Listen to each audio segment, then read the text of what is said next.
usi mai alau whaafafonga. Telefon mai Samoa ia so taitasi, ua au mai amo oe ona o le langolango mai a le talofa voucher.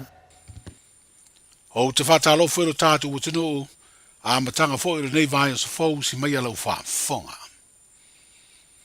Wa au mai whala o i tele se fina ngalo tu stusia, o le fionga i le whaipure o le tu malo a analo finu meletasi, o ia fo i leo le teitei fono, o le komiti o le fono whaavaya le i tu malo whaapalota, le tō whaafesola i tu si upu tuinga mala, wa tali ei mata upu ua whesiringi aile le teiteinga o le whaangai o ia leo ati nae, o le polo keti miliona tala i le tausanga le malo.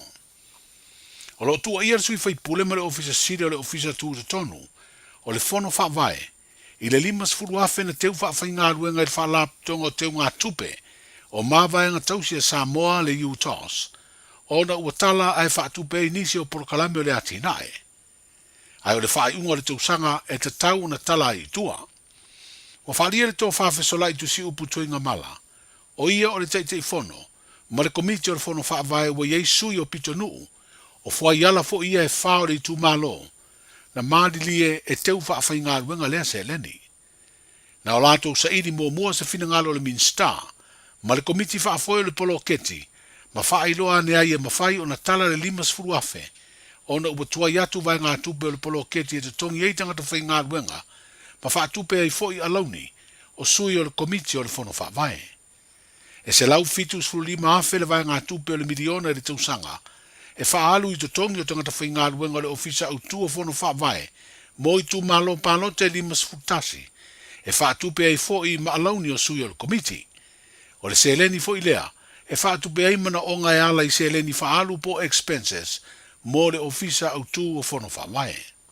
Whaalia sui whaipule o ana alo finu meletasi, o sui o fwai ala e whaale i tu malo o whiriwhiri e le komiti o le fono whaavae, o leo i o fwai ala, i tonu whai o polo keti e manu iai a inga matangata o le tu malo. E leo iei se vaenga o le finangalo tustusi o le whaipule, o tali ai le tāpenanga ua whaailoa e le tō whāsau vau tau ewa whaafawina, stasi o matei whai upo le tu malo, na ia tā ua ai le tāpenanga e ave le whaipule ma le ofisa siri le whaamasinonga, ona o le talaina o le limas furu afe tāla na teu whaafai ngā ruenga i le UTOS. Pe tai o lo whaailoa le whaipule, o mai ona saini le malienga ana lofitasi, male malo, mo le whaamatu i nātua vai ngā tupe o le miliona lona tonu. O tasi leo vaenga na whaailoa le tō whāsau vau, o tālo sangai le tu malo i le minsta ma le komiti whaafoe le polo keti miliona, e tā ofi vai ngā tupe o le miliona lona tonu. O le tali tustusia le sui whaipule le tō whaai a whesola i tusi ubu tuinga mala, o lo ia whaamatalata i maisi ati na e le tu malo, sa mau ai se leni mai se porkalame le mta ngā ruenga, o puna oa whaale nā tura masio manga. O le masina nei o meu su iai le fono tele i malua, a le kālesia wha apriputonga keresiano Samoa, ia maale nei fo i masina, o le a wha amana tuai ma le aso whanau, o se tasi o kolisi mau lunga le kālesia, le kolisi o le unu moenga fo ua atoa le se lau tolus furu lima tausanga, talu o na whatu wina. O se kolisi sa avea maonga mawalunga po se high school, ina ua urua i whaatuina i maunga manu ua ausala, i le tausanga e afe valu se lau i vasfuru. E tolus furu lima tausanga o whaangai o iai, mai lea no fuanga lea onga, se iau ina si tia mai le lo toa le kālesia i malua, lea o lo ua iai nei, e peo na whailo mai e le pula le kolisi, wa se lau tausanga taru na whaangai o ia le kolisi o le urumboenga fau, i le aitelo le kālesia e whakasai malua. E iai le tele tonu o se tasi leo a onga pito matua i to tonu o Samoa, pe a fua le tausanga e afe valu se lau tolu tsfuru, na taunu ua le lotu la mo sa i leo tenu, ai o leono tsfuru tausanga talu na mautu le lotu, ai a mata le a onga mawalunga a leo lumuenga fau. O le a onga nei na fausia mai o le tasi valu i vasfuru, o le fuafuanga le kalesia i whaatuina se a onga alkolisi a le whakasa, ma o tauina ai ia tupulanga talavou. Ia sa amata mai lea onga na tama. Ia peitai na uaola malausiusi lea onga. Ia ona whapele o le asui mai le tūlanga na i kolisi o leu mwenga fo i malua. Ia ina ua Mai al tolos fulima tau sanga talu ona fatu I maunga manu o sala le kolisi. Le na e to fa iena tau saina le tai au sengi ia malmasu o le tai au. O le asiti a mai lea o ngā I te tonu aia le kalesia o lo tua I nei. Ia mawhaai ngoa loa o le kolisi o le unuenga fau. O le ase sini au tu o le wha moe moe o le wha mana tuina. O nei tau sanga I tele se lau tau fulima wau lia o le kolisi. Pakitai o le aunga male sini au tu o wha moe moe nga. Ina ia lau I loa masi la fia le tunu utala wha sorpito o kolisi o le unuenga fau. O sea onga matua le ngata I tonu a onga mawalurunga le kalesia. Ai tainane fo I le atunu ua atoa. O le isi la lona lua. Ina ia mwhai o na whaalau I loa. Le aonga tele o neitu o leikolisi I le atina ina o le atunu. E le ngata I tālonga. Ia mese foi o ofisa ia ma. Papea na tula ima se ima ia ilnga luenga whaola whaife au le atunu ua atoa. Ia mese foi o langa tofi pe o lo ia whaamasino. Ia ele ngata I lea o nisi o fuafuanga whaalelea I pea ia ngā luenga le kalesia. O le lona tolu. Ina ia whaalau I loa ai. Matoi whi loa I ei tama matei toa I sa o tau ina I tono o kolisi o leo moenga fou. Mai lava I tau sanga o tele o tuana I atu. Le isi wha moe moe. Ina ia mawhai o na toi whaalelea nisi o vaenga o le kolisi. Ia mese fo I o anati na e wha solo. Mo le a o tau ina lava ma ia nofo le lei e whanau. Ma maua le ola a o ina I tonu o a onga le kalesia. O le tāpenanga lea se lau tau sulima tau sanga tō tele ni asosio tama matene tuai fo I o le kolisi o le moenga o wha moe moe malanga mai. O le temi nei o le whatoa tau amata lea o le maftanga lea tama matene tuai. Ai ua longu maua fo I ma ua o mai whaamtalanga o le ato tele lava tangata malanga mai atulu mamau ai mese lava Australia ma New Zealand ma tutuila. Ua whapea na fufu mai mo whaamana tuina o se lau tolu sifurma lima tau sanga o le kolisi talu o na whaavae. Le pure le kolisi le unu moenga fau, le sunga lupe o manu tu manu vaolo le si o viane. Le asolulo le vaya sune u wha moe moe, e whaamana tuaili se lau tolu sifuru lima tau sanga o le kolisi le unu moenga fau. Ma o le fionga I lea o le malolo, vala au wha alo alo ia I le kolisi, ai o le minstawa onga manga nuu, o ia o le saunuanga ami, I le sauninga o le atuanga o le se lau tolu sifuru lima tau sanga o le kolisi o le unu moenga fau. O le fiafia les Friday na te nei le temi u manava ngā luenga, na whaatiro aise o so whai ngā leo le pitonu o leo nei e pia, ma pua ina aini tangata se to lima au fiai se tamai tai, ona ua masalomia I lo lato u mia o nā koti, e pei o le aisa ma maruana. Whaalia se mori mau whaatua tuaina, o se oso whainga ele I whaingo fie, ona a o tau mawhai atu leo e whaatino le ngā luenga, a iei nisi o tangata o lea pitonu, na lato tau ai I maa ta vale leo. Na whai ei tūri ngā leo manisio I lato mai lea pitonu, na whai a lea ngā ioinga, ma ua molia I le whaalave lave le ngā luenga leo, whapele umio ni au penga matautia o maa na lato whao ngā. Whalia le moni mau o leo sa whainga fo I lea, na maua isa tino I tupe mani la au malosi o ni whanala iti e whasa, o ni whaur whale mai o tātu patano. O lo ua wha waunsu e sue ngā leo ia I lato matau fia nei mamolia, soli tū la fono tau I nā koti, whapele tau ainga o tā vale leo. Wa amata whao ngā nei rea wala lo I le vāo le whale medi ma le whale tupe le ANC di a pia, I se swinga fau. O lea swinga ua ui tasi umai ta vale I le uru whale mai lea le mga ala o le Convent Street, I le sau te tonu, maa whelo I le tū tau unga vale I lumo le whale tupe, o le ANC banga I antu I le tū, o iai le ua te tele. O lea fo I swinga, o le a le to e awhi ni ta vale I le tū tau matau, I le vala vale o le whale medi ma le whale tupe le ANC, pe a nga I mai le tū si sifo, o lo I le ua te tele I a pia. E wha pena fo ina le to e me whai na hawhi le tau matau, pe a ui mai te tonu e fia nga I le tū I sae o le tau nanga. O lea stona ina te nei na aloa I ai le amatari o lea swinga, ina ua mai a ngā luenga na whaatino, e le pulenga whela ua inga I lunga o le lauele ele. O le ua maua sina wha mama venga mo le au whaita vali lo tātu utinu ina ua wha iloa tau fau o loa tau suau me pensini I Samoa mo le nei masino, me. Ua wha iloa ai le minstao tupe, le fionga lau timu ia fua wele se va ai. Ua pau le tau o le pensini o le kiso ma le kalasini. O tau fau wa iei nei o le pensini ua toru tala lua sene le lita, o le tau sa ia aperila, toru tala iwa sene le lita. O le diesel, o lona tau fau ua toru tala se futasi sene le lita, o le tau tuai sa toru tala se furu fitu sene le lita.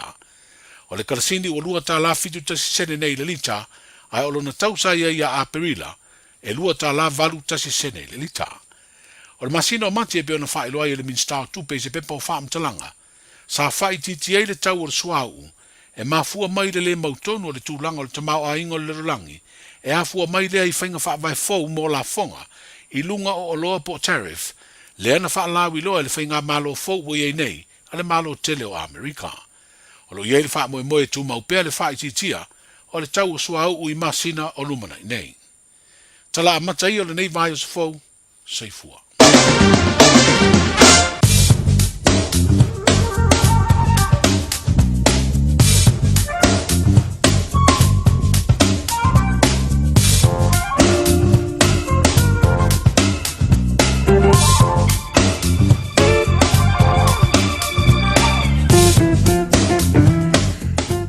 Toi whaponga na malo le atunu au ina tu muli o tātou tala e pen whaponga I ne so.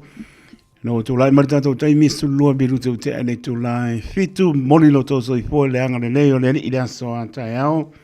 Toi whaponga sa whaponga o tala mai si o tātou atunu o I Samoa. Sa venga tala le tauolo tu moli vela whamawina au kilani sfulu balu le maha pana o lo iei au kilani malo na manu le poe iwa lona mo lalo. Lono wingo mko a manu lua, mele wa ika kou, sabili yangi mai sau te sipo au oa.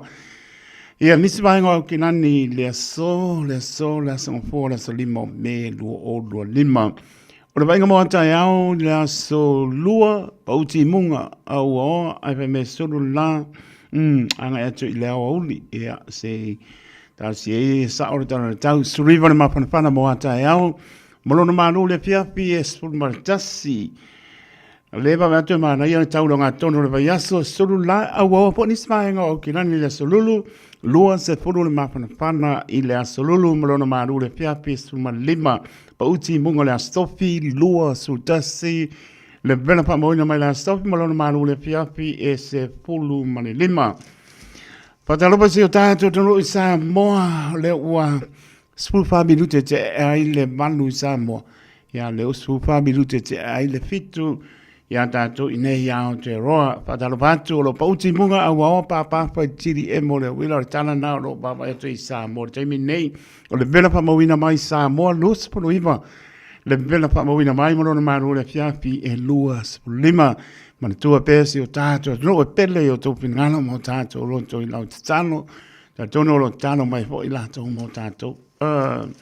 So inga no tū tua oi ap no polo wa penana pauti munga e lo mahalosi, ia alo awa foi alo pa ulu timu se venga wai kato roto rua mataupo ta naki manu tu ia o lo sulu na ele o manosi ia mama atolo awa pa so ato mai manu tu se venga hore nai pe plenty paselo mai kin country kispol moxwell la mo wellington fe familia ma na ia sulu la matole so tit anru mar savalinga le mongo wai o matsa ya patu amelia fa mona mar vaenga la mua Warraban Palms the North Navy amazing tau langa melisi vaenga no tu ai se pa ia lamba South Island Christchurch mona no tu ai ya olo manaya le tau o malu ya wa matan sau le malu lu o se venga na le tau mor se film malo le tau no ya wa por clame pa nga solo Sulima bilute o te ale tōna fitu I le tautua wha o le Radio Samoa Sulima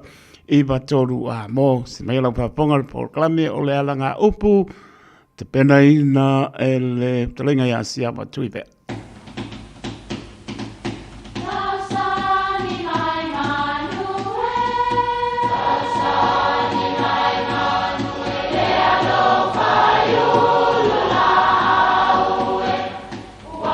E o whanga manu i ululu o la au, awa e whawhanga I funga o la au. A o le tangata, e whawhanga I upu matala. O le mawhileo o alanga upu mamuanga ngana Samoa maona whaapongai, e a fua I lona sio mianga. O lona lea sao I le whaatufunganga o le iloa whaale aso, mai le tautua se ia o ina pule.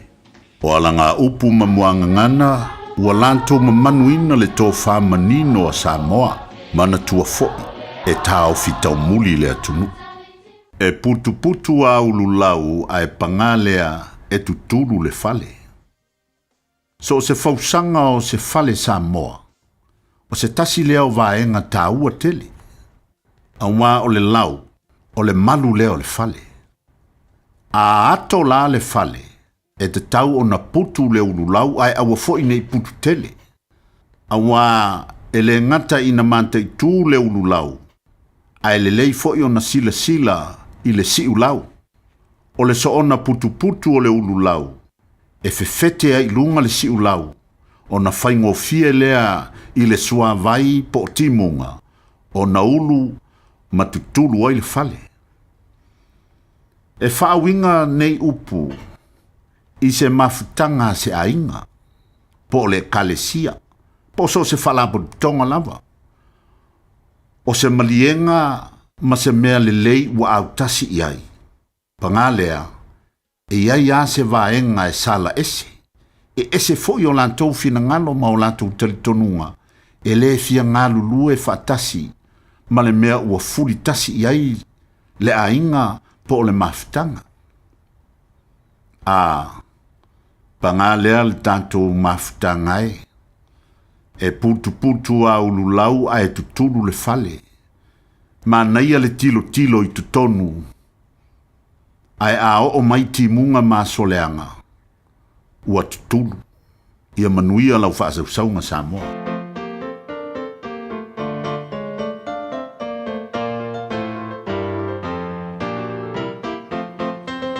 Ave,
Avelo wula iaonga. Si pumani le kanisia pa po tonga ke siano Amerika Samoa mai le fionga whanga i tua Amerika Samoa.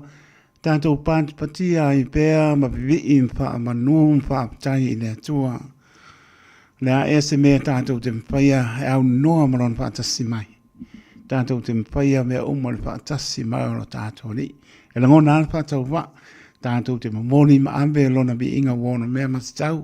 Le nei aso po e le ene lava lam singa e masani ai. I le ulu fafo ma le whanel manu le atunu. Le atolo tātou tunu tāpo inga. Tu asin sina i mōta malawa. Ape ina po leo whangāna venga stofi o lo whanau no manu a wasa mo atai au. Tal tonu awari tia mea umai lea lofa maranga leo tātou tua. Po i le inga i lea tua. Tu mau atu ia te ia e leo noa. Loa sipu pāmara midu te wate ai le tu lai fitu. I le tau tua whāua le Radio Samoa su lima i wa tolu a mo. Na midu te tala tātou leina tolu fitu. Tasi lima i wa tolu no mera. Auni ngaro tātou emaili on the air at radiosamoa.co.nz. Facebook page ma lungo le YouTube channel. Maua lei i on whailo po leo aso e por mano tātou tunu mantua. Tā pena po al porklamis tātou pese. Ma nei a o leise mea nofa. Ia whai mea nofa le pese moli atuai. Lofa angar po lenga le Radio Samoa. Ia tā tono lo mrian mano tātou tunu. Ia na so atuai lea mamai. Po i aini whaasi sinanga i whio anga mara whanga. Wha tonga e kare sia manu tāna balu o le tātou porklami. Tu leo penga i le loto pasta poni fonti. Ia nanga e tue pelo tātou porklami i mai alamba i le fiapi. Sui tu langa sunga se uso ia sau seu whanua. Ia tatonu pe tue fo i mai kirisi masi ia. Se mama i pea nga i elamtangi. O akanga i kai au po. Vili aku mako pule sori. Vili aku po afale afu. Wafale ibo. Ia la wuka ngu Christchurch o wapia kana o fai. Ma le tua ule ka dier ma ke fonge mako pule pe vole le ngoa vole le pe wo wanga le anga tau tua ino le tunu. Awa vili aku la. Pe mai taito sauni mai. Nganu po e alis kuru pa yaso le. Ia awre pole. Pe mo lai ngase sabia. O faku so le kalo fai si oso. A pe pole pa yo le olanga pe mai kau mawhai e le mai. Ia, pai man mako puli, sori. Pi umma o le ingo whara o se uso ya sawe. O pai aku mandie. O ke mau aku le sifi le le pi wanga. O ke wamai. E le whenga renga po i sauri vasa ako. O ke koe alwakua wa le lima. Ka ungu aku ngāri ke o le ongo whikau mara sifi o whiku e anga ako. Pi e fia si mako puli. Ia pe o kulanga ngā o le sisi kama ako ngā sifi. O lau ngase sawe. Ia kasi e mangko angel kano.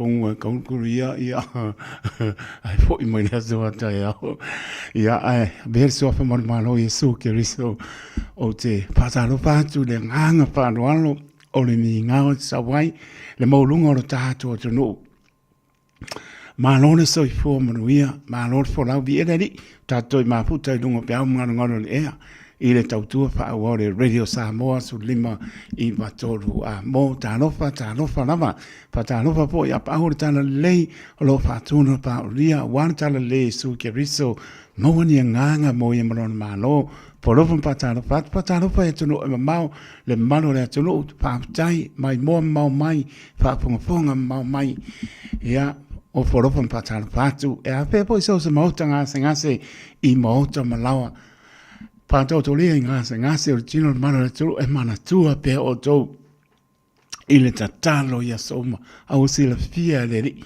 O ia lapa le pō mai o pō mai. Au ni e teo ato tō bale o tō whingano. Tō mau lo whā tua te mano lo ai. A lofa te le atu, pata lofa atu. Pata lofa le uso o tina tō whāpino o tūri o lato whāsaranga. Ia la ngona o tōri tō muso le nganga pa ia i lo potu. E mai la ngona i wha mau lalo i lumo le ni. Po i mai. Ia e tātou voi le ni, manui ai mea uma. Tātou te whaia lofa atu tu linga o tō whasaranga. Mawe mai se lau fia tātou whenua ai i le matango fia o le ni. A lofa taito mo tō tu linga o tō whasaranga lo mana tua to talo pa talo pa yano pa na ole tulu ta pe ngai ma onga ne aso pa malo pa tai ua I uman mia o to onga ne aso ta tonu ian to fia tala noa te mā, tala noa te nā, nā lama se mea, wha lua pesasi e oina, o ngā oni ngā tia, tala noa ma wha, so e lo te māmaro te nā, te aru pia leisi aso, ai e manatua, le ngangana, no mera tasi, le nā, so I fua e tō mātua, mōla e teitu, ia maua e oe, ngoto I lo loto le tama, ngoto I lo loto le teine, tu lola, pa malu le tunu, tō fia le lumnai, lau whapero tāni alu la koa marau whasamo a toa tino tama. Bi ia reri, pati o tō mātua, pati mātua o tō mātua, a mese o lau whaiwhi au, le kāle sia ma le no, hano whae, o lai kau ngā wakuisi, ai wako le maa losi ma he lau whasamo. Bi ia reri, ia lofa atu manuia o tō numana, Pili le inisi o tō whanau whai matoa o tala lei ni aso I luma e manuia o tō numnai. Lewa losuro iwa marapi biruto o te ai le tū lai fitu. Ea, nei musika hi hana tala leo tātou lai. Ngā langa waru lole emergency call alko seida ngel ka mako pena ngā mo mia au ngā ne okura laka vai waa kuri erki. Ia lau wanu mko ave a koa ia por kalamea ma kori pa ingo ngika along. Ia la lau pia mako pena ngai lau ngo usu ia ngel ka au. Ia la wo fo imai. Ia lau pia lako. Puni ala va se pese. Se mo mori ala fa ngapa pia la mato ole na. Ua na ole Radio Samoa se furulima iwa toru a mo e tautuaina oe I laungangana fitu aso le vai aso.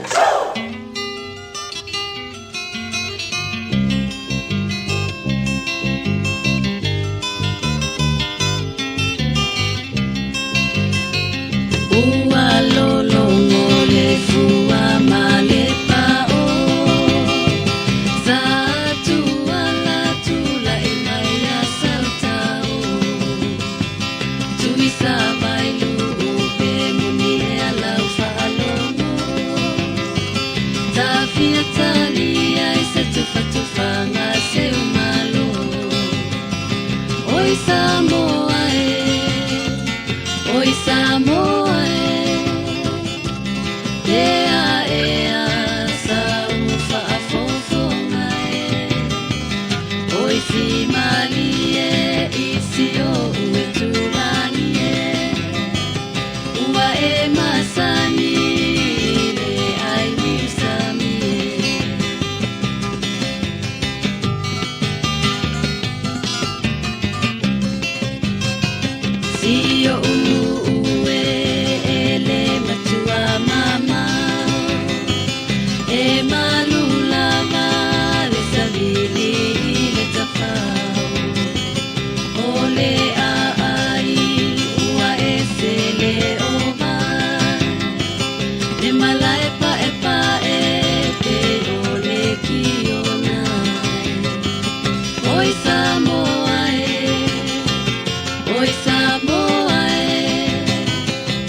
Eva mali pese, malon whafonga Samoa, malon fo ile vai le musika. Radio Samoa #1 New Zealand akoa. Sipso.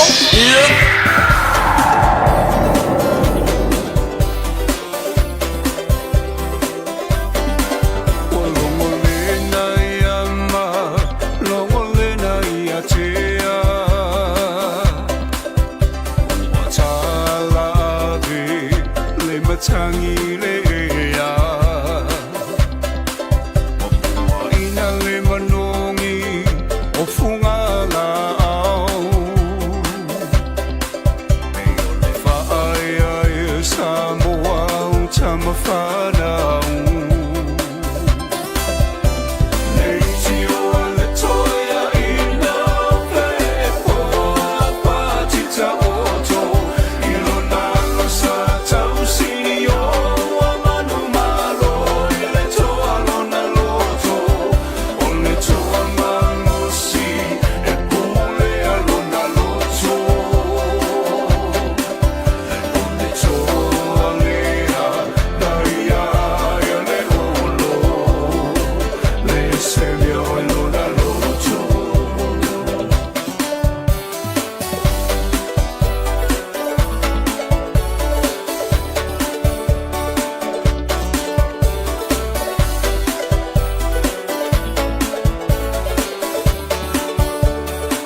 Samoa wana o e lava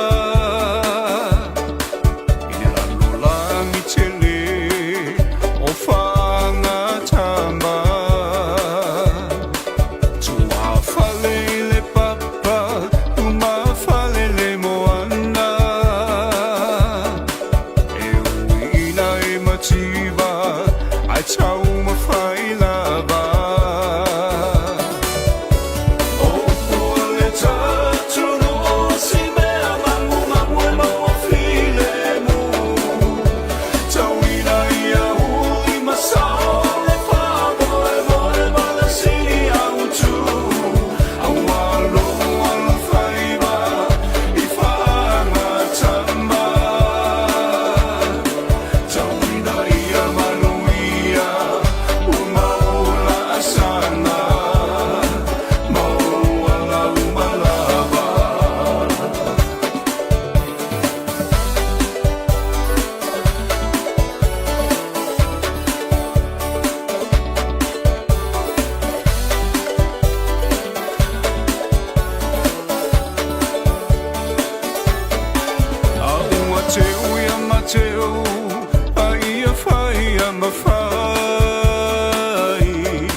Samoa, lau tapua inga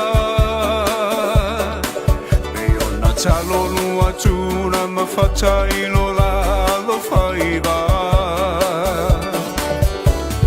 O se whaiva tapua inga Le mea moni e o e manuia Tauina ia e mana toa loa tunu Pele male tapua inga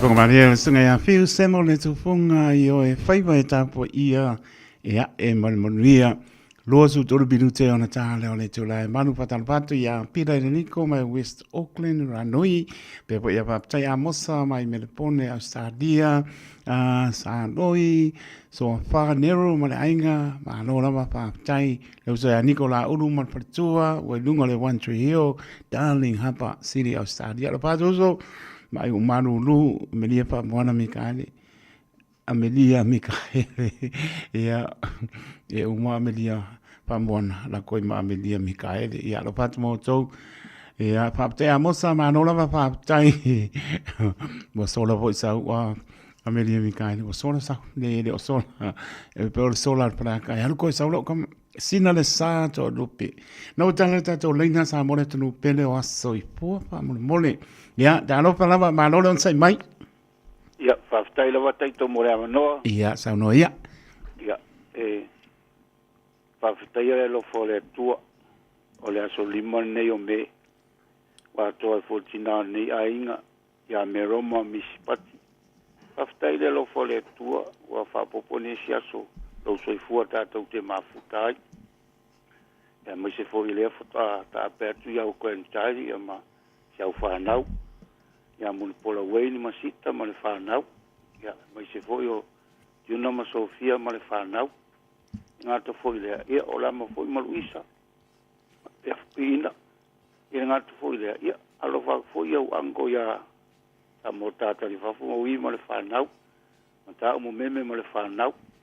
Ia sala fōi ma epi ma le whanau. Tu fine ai poin pauli ma le whanau. Ia mai seu a inga mai Australia. Ngata fōi lea, ia sto lo matua o pepe ma tui whasina. Ia, ai whasi siri rofa anga o tui lea papoe. Ia, ai mai seu antifo ia, seu soi atiaina. Ia, manuia lava le fiafitai to whawhitai mo le avanoa. Ai lava tu la epa ke deske o kusi ngala kuma kamo angar kai. Ora oi. E ka uro kamo angar kai ele kele aziviko alo mulpola. Manuia le aso so sport patua lo fatu tu la epa. Ia, lo fatu. Ia po le fiafi ia soifua ia. Soifua. Na mnor tanto leina ia la o mai.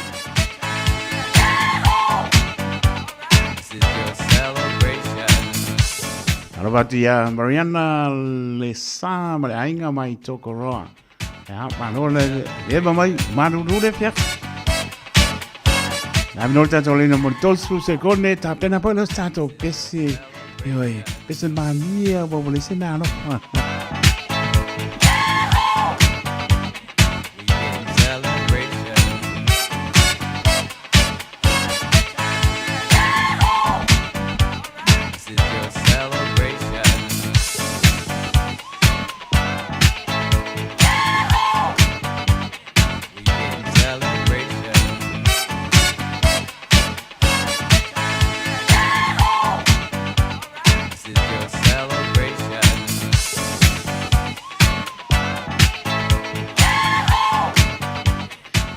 Ai vai stato Emilia na no laina fa mo mo.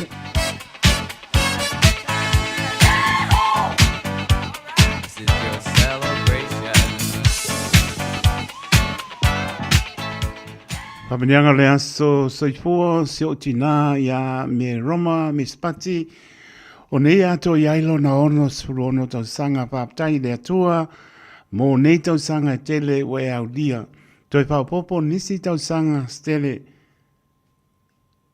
tātou te mafutai, whāptai mō mea uma o e whai ai te tonu o ne tātou ainga alofaanga mai o grandkids, ia Ken, te mita o poe, whai upo, Februari, ma a lana au whanau ia Bulipola, Rosita, Junior, Sofia, a lama ina, lo uso ia tia ina, laumana mea ia tuila epa poe.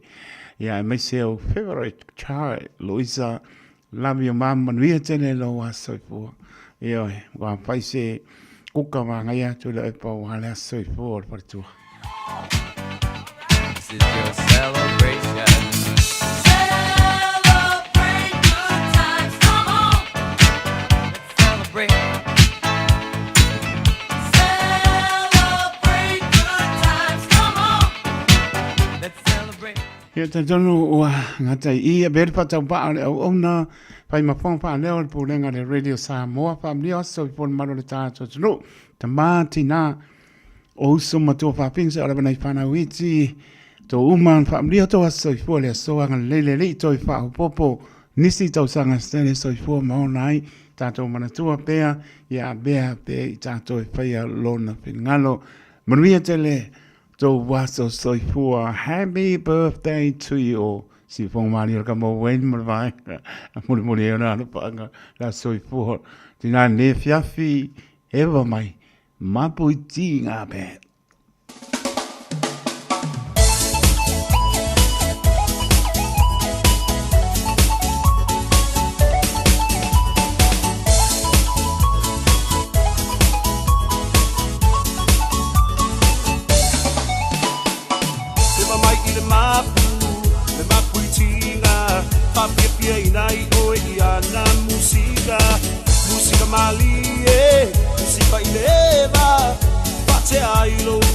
mai au maluenga Pai ai au pika Nei so wita Esa wia wa upia wa ai atu wa siva Eva mai la ia Le au pa i mai o tara Wait to see o malage Chick hana wa okay Eva mai la ia Pule lava o i lau pika A vea lava o le musika E mapu ai o tina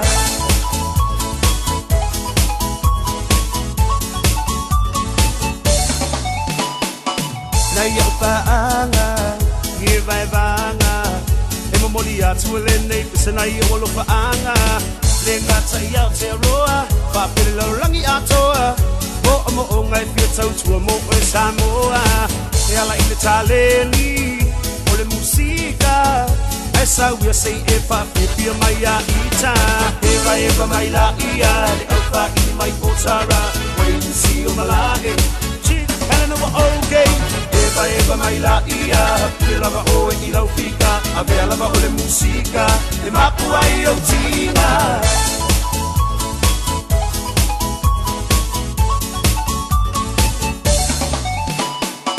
E mamai i le mapu i tina Papipia i nai o i ana musika Musika mali e Musika i leva Te ailo vai mai au maluenga Pai ai au pika Nei so wita Esa wia wa upia wa ai atu wa siva Eva mai la ia Le au pa i mai o tara Wait to see o malage Chick hana wa okay Eva mai la ia Pule lava o i lau pika A vea lava o le musika E mapu ai o tina Se fai mai o le nei party E pa o le nei party Ai ase foi o le musika E pisa le na party Paski mai lo i le mapu Oka e ua afu So mai lo ma le mix low So o singa mai lo wafu Se fai mai o le nei party E pa o le nei party Ai ase foi o le musika E pisa le na party Paski mai lo i le mapu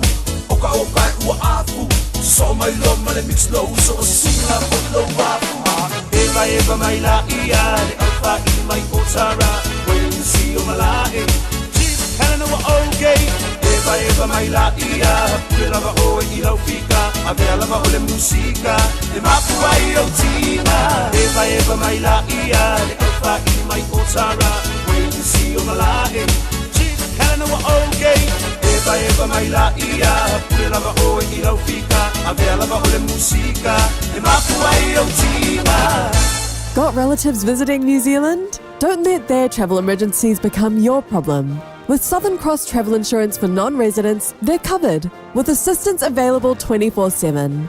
Get a quote now at scti.co.nz. O e si la fia me e whaatino e mawhaiona e umia i so fale motu le lumanai.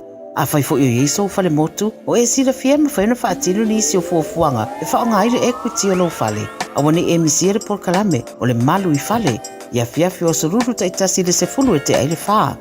O le a e sila fia ai au wala e mawhai e ona e umia se fale motu le lumana ai, ma au wala e whaonga aile e kuiti o lo fale motu, e whaata wai se isi o fale, le pora kalame o le malu i fale, ia fiafi o sururu vai aso taitasi, se fulu e te aile whaa. I feel lower so sad. Omega ka, yana knowing more.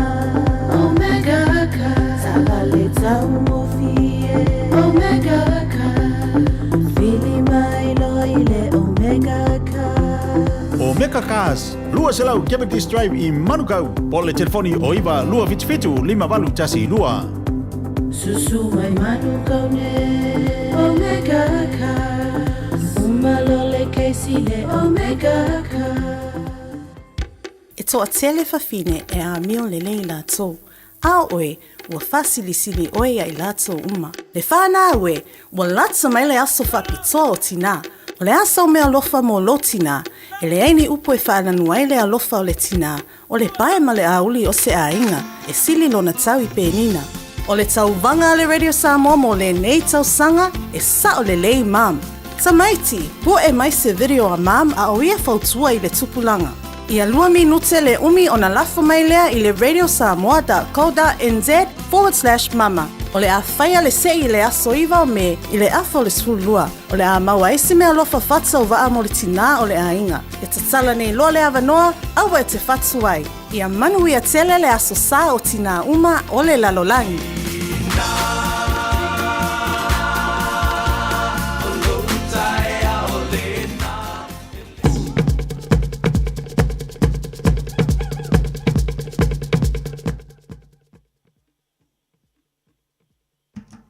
Taini tulai mai su tasi miru te ona tāna o le tulai walu. Te tonu tāna manu o tātou programe tu leo penga loto pasta poni fonti pe atu sai marfa moe moe. Hao nisi o pasi silanga leo tau nu mai manangang whanwalo. O ne ngalo sa lo minga o le tusi o le so ngā pasi ai mane lo minga o le bau pilipili. Mo ai whalu penga o Samoa i sipo tutuila manua. O nisi o tala tuu o Samoa o la ngā upu o le matapa i oi le matai i le whainga o whanam lame e peo pai po i ponga, maliu, leo si o singa o a inga, psila pa inga o paolo si i whaaloalo, whalanginga o e kane sia ma le tele o le ngana whaaloalo, Pittsburgh ta lare tau o iai, na le ofisa lama o le Radio Samoa, tolu ono pa tolu hopio, Emilio i Manukau City, monisi pa mtalanga, e lelo tal no lau fonga pia fia le mata ofisa le o iwa lua no lua tsilima i batoro numera. O iwa lua no lua tsilima i batoro numera. Pe tanga iane i le shop radio samoa.co.nz. Ia, pe isa oka, maa ia, e oko alo moto.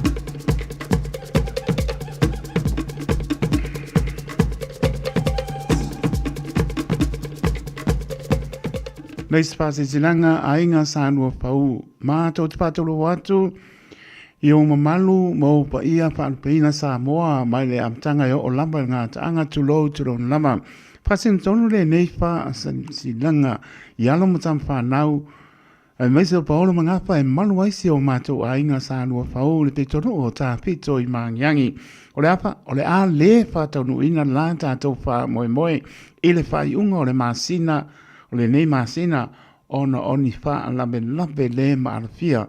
Ai o le apa taunu ina le aso toru tasi o me lua oro lima i a tātou wha moe moe pei ona wha i unga ponoina i le mauta o le taitai whono so wha pe sano plaisi o tā le a matele ma le wha aloalo sainia e le taitai whono ma le lau. Mother's Day Tisco is packed. Siva Tisco tele o le aso tina. Malaulia uma tina tamaitai o Samoa. I le fia e whaamanatu ai lea sao tina. Ma o fwoi lea manoa e whai ailo tu i le fulu. Manaia, mseki ailo so i pua mano loina. Mō tina uma le aise tutongi. Io e ngalo walua siaki ilo so i pua mano loina. O le ai whai longa mō la e mātango fie. Manaia, siva au le lei. Ia, manai mea lofa mō tina. Tau wanga siva. Pesem tau loto. Ia malea noa e te savali whakuini ai vai o i mapepa o vai aonge i whaiangi hai hios. Ia ole na oi o ka peka mumu e maka au kia. Ia he a pio mai tātou sivan pia i le aso o le aso tofi le aso walu o me i tu la spulu anga i le tasi i le aoli pepa iai no whanga. Te Matariki Clendon Community Hall i Manrewa. So fitu Palmers Road i Clinton. Monisi wa mtalanga pa so tai o lua ono wale fitu iwa wha o lua. Ole o lua ono wale fitu iwa wha o lua. Wha taitele sa o tulangi oro le tanga loa. Penina i popo paton siri o le Whalela Langa Limited. Mare wha loalo.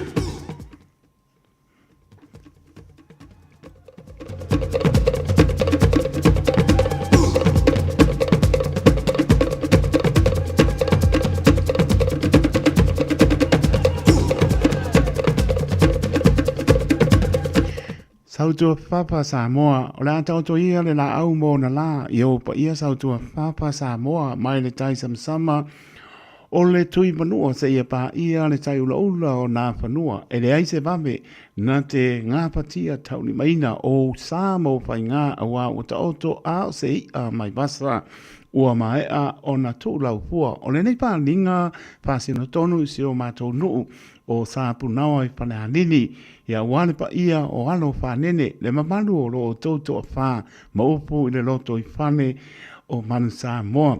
Ai mai se o mātou pito no o piu, o lo suai le suapa whanu pea. Alana ta e mātutua i le nuu, ia mare mamalu i le pito o ai, wha pea le lauti na laure nei.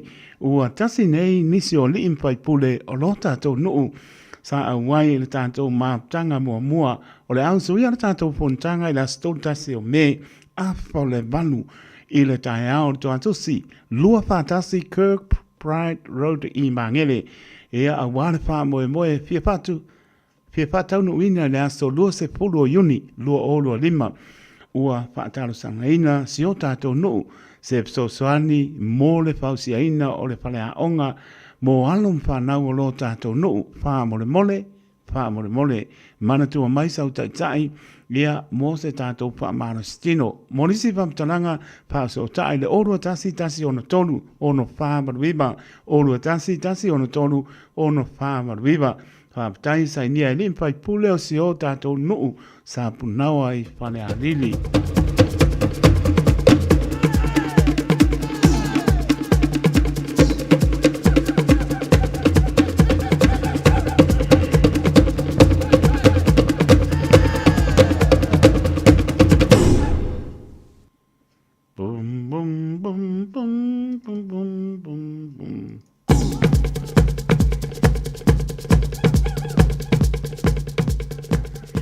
No vai e sa pata pa se lantu le ava ma pa lo ta wai ile maptanga alum ta pa nau o le nei no o vai e sa pata pa pea o le pa irta to maptanga masani i le asto nai nei spulu o melu o ro lima i le tu lai tasi i le aoli no fanga masani le lawa o lutu i mangmau to atosi mor silfia numero fa le net place i Mangele bala o tuai le tātou maptanga e mese o tampanau se o mātou nuu o mai i au kina nei e api o mai tātou whei loa e tātou nuu ti mea pātasi e ama wha amau popo le maptanga se o tātou nuu alo whangia e le atua e so po atu lo tau soifua so mātou wola i le na aso tātou whei loa e ai i lona hanga le lei. Monisi whamtalanga pa mole pa so tae ni tai whono le numera o lua tasi o iwa 5 valu o lua tasi o iwa 5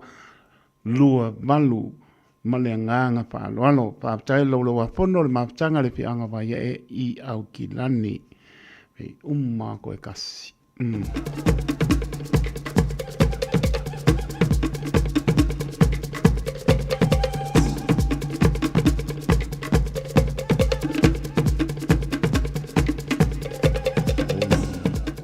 Malesi umara por clamele tu leo penga lo nisi na fasi silanga le tonu mai nei taimi a to e mo nisi o fasi silanga mo silfio la fa umato tele tu on for nei po manga fa no le ua fa minuti ona tala le tu la valuta so se por clame o le tu leo penga loto padal batu ya Lulu Bolton male ainga malola va patasi Lulu Bolton male ainga la fatu mule fiafi remble mo ia se su akur ka pese so ni ke o pole ko se o le vanga uma polonga ka nga ke polonga so ka ki ia ngamaliu la ke risol remble mo le se ju ko polonga e ma ka ki alo va du mo ko kamorti ai wilia la waku bela pese pai alo pingalo ko pai alo pingalo ko lo nganga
Limoi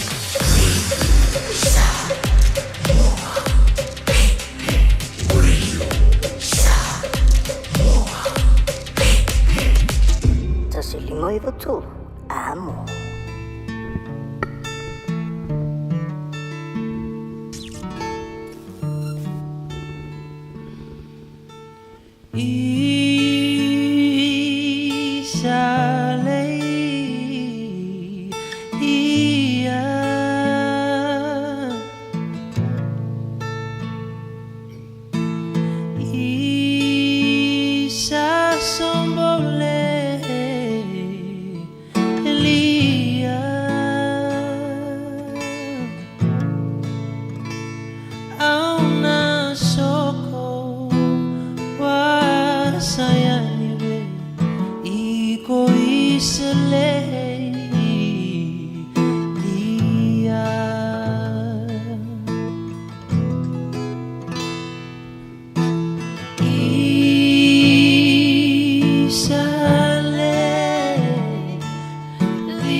Taimi tula mai leo o malu bitu te ua te aile tu la e vanu ia leo tapen mai poi pasta poni ponti ia ua lama le tātou porklame tu leo tenga e le loto. Sa mora tunu pele smaya lau pa ponga.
touch me, Lord.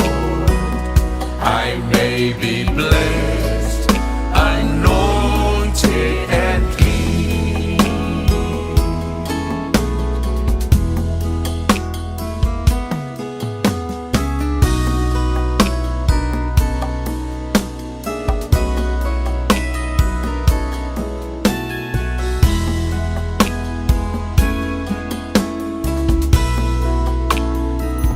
Ina ua e pa I mai, ma ave ese mai a mai valu.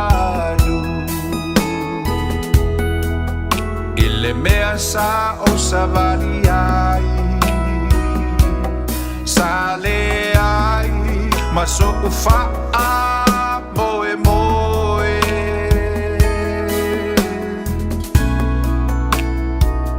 Ina ua e pa I mai, na malolo ai, lo ua nganga.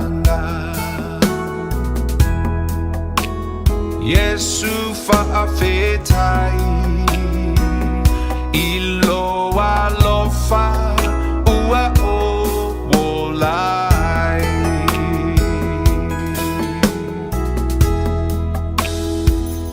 Ina ua e pa I mai. Mātou whaftai atu lo mātou te mā. Lo mātango fie ma lo lelei. Lo whamaoni ua I loa o mātou mata lene yaso. Mole mawina le atua lo mātango fie.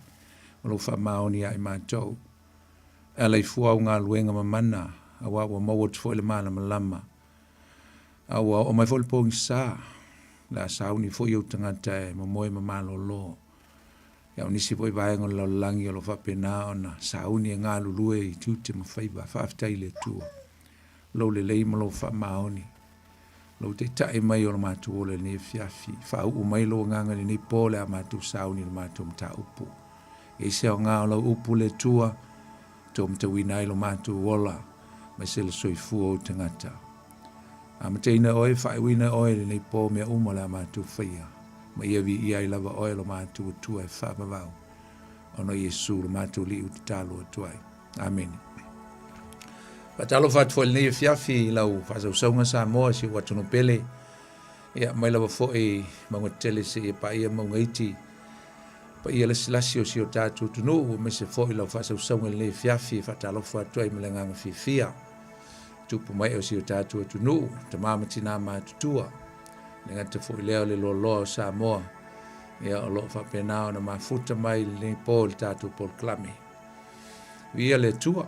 Ma lolo soi fu maua malangi ma tato por klame nei tu le penga le loto la auto ona fo nei poni fonti tato ma futa nei taimi il tato por klame va talo foi nai tato usa auna so me fa fenga ma auto musio foi so stovine ngata foi leo nai o tato tamam tinama tutua isi o lo fa to tolie mo tanga sengase tono fa pui mai se foi niso ngalo lu nei po fa talo foi ya to Pe fo se tunu e mafuta mai ai o atu le patalofa mal fa felo ele fiafi le swafo Yesu ma lo le nga lulue ma lo le sai ma lo patalofa inisio asesi mai tonu ai telo kilani ono ni mafuanga ese ia vi ia le tua lo fa le tua to teli watu fa fenga malanga mal manuia pe fo on fatalofa ia e se tasi fta pa fonga stemi mo mo le tatu por clamel nei fatalo fapto atu ya o le uso mal tu fenele li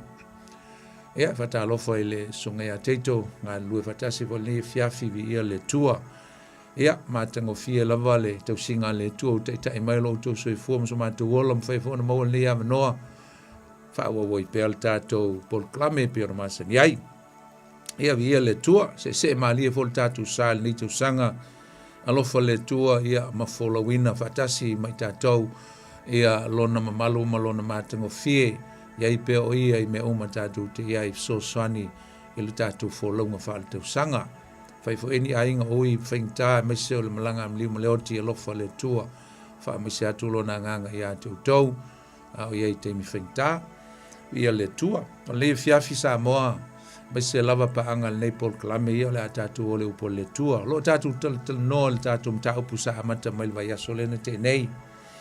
O le wha moe moe tatu te maua mai i le toi tu o Keriso. Our hope, that we have a hope in the future because of the resurrection of our Lord Jesus Christ. Vapela se fa autu o tato programa le fiafi. O lo tato fa moe moe i lo tato toe tutu mai. O lo tato ta umamaluina le fa tasi me Keriso. O lo tato fa moe moe le toe tu mai. O lo tato ta umamaluina le fa tasi me Keriso. Our hope in our resurrection is our glorification together with Christ. Tātou fia whaatawaina lama le fiafile nei le upu lea o le taumamaluina po le glorification. Sa o i le tātou talanoa fo'i i le vai aso lena te nei. Le tāua tele o la sanga ia o le wha o le tanga le tua. Leng tātou a mata mai ai. Ia, i vaenga e wha o le tanga. O le tau salaina, o le tau a miotonuina, o le tau paiaina, ia e le ngata foi lea, o le tau mamaluina. O la tula ele, vai so lente ne umatula por klame. Ai pe tau o tengia o el manto ainga.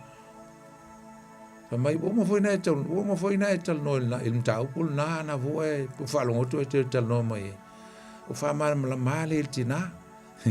So stemi ta uai upui o le fatu tua o le fa o le tanga ia ele ngata foi leo le fa moe moe o le tata upu au tu. Ele mfon tatu ma o le fa moe moe pe ale fa matalaina le amatanga mai o le mafuanga na leo ne ma o le fa moe moe. Tatu tala noa la ele me tau o le damnation po le tau salaina o le lasanga mua na wa ola uma tatu le olanga mua le na le olanga eli maua Keriso i o tatu soifua le olanga o le yo tau salaina i tatu tanga sala tanga tauma tatu la ale le lasanga lona lua o le taua miotonuina taimi o le fa o le tanga le tu i o tatu olanga ina o filinga o na ola i lole le olanga fa pa yeina o le sanctification ai disi meta o le tu le olanga ya Yesu ala lava e ola i le olanga le mama. So sanctification is very crucial. Ale leila ale amatanga mai o mei e lua mai le olanga tau salaina ma nei e foi la le taununga o le taununga la o le tau mamaluina meta o le glorification. Lea la tātou te whietal noi langa o le mta upu lea la tātou whama whaina maltus pa ia. E whaatahua ai le upu lea o le glorification. Tau mamaluina. Tātou tāua fo le vaso lena te nei e a mata lo tātou tau mamaluina. E le taimi o lo tātou toe tutu. The time of our resurrection. That is when we are going to receive our glorified body. And that is actually the beginning of what we call glorification. O le tau mamaluina, whaatasi ma Keriso i lona mamalu, ma lona matangofie.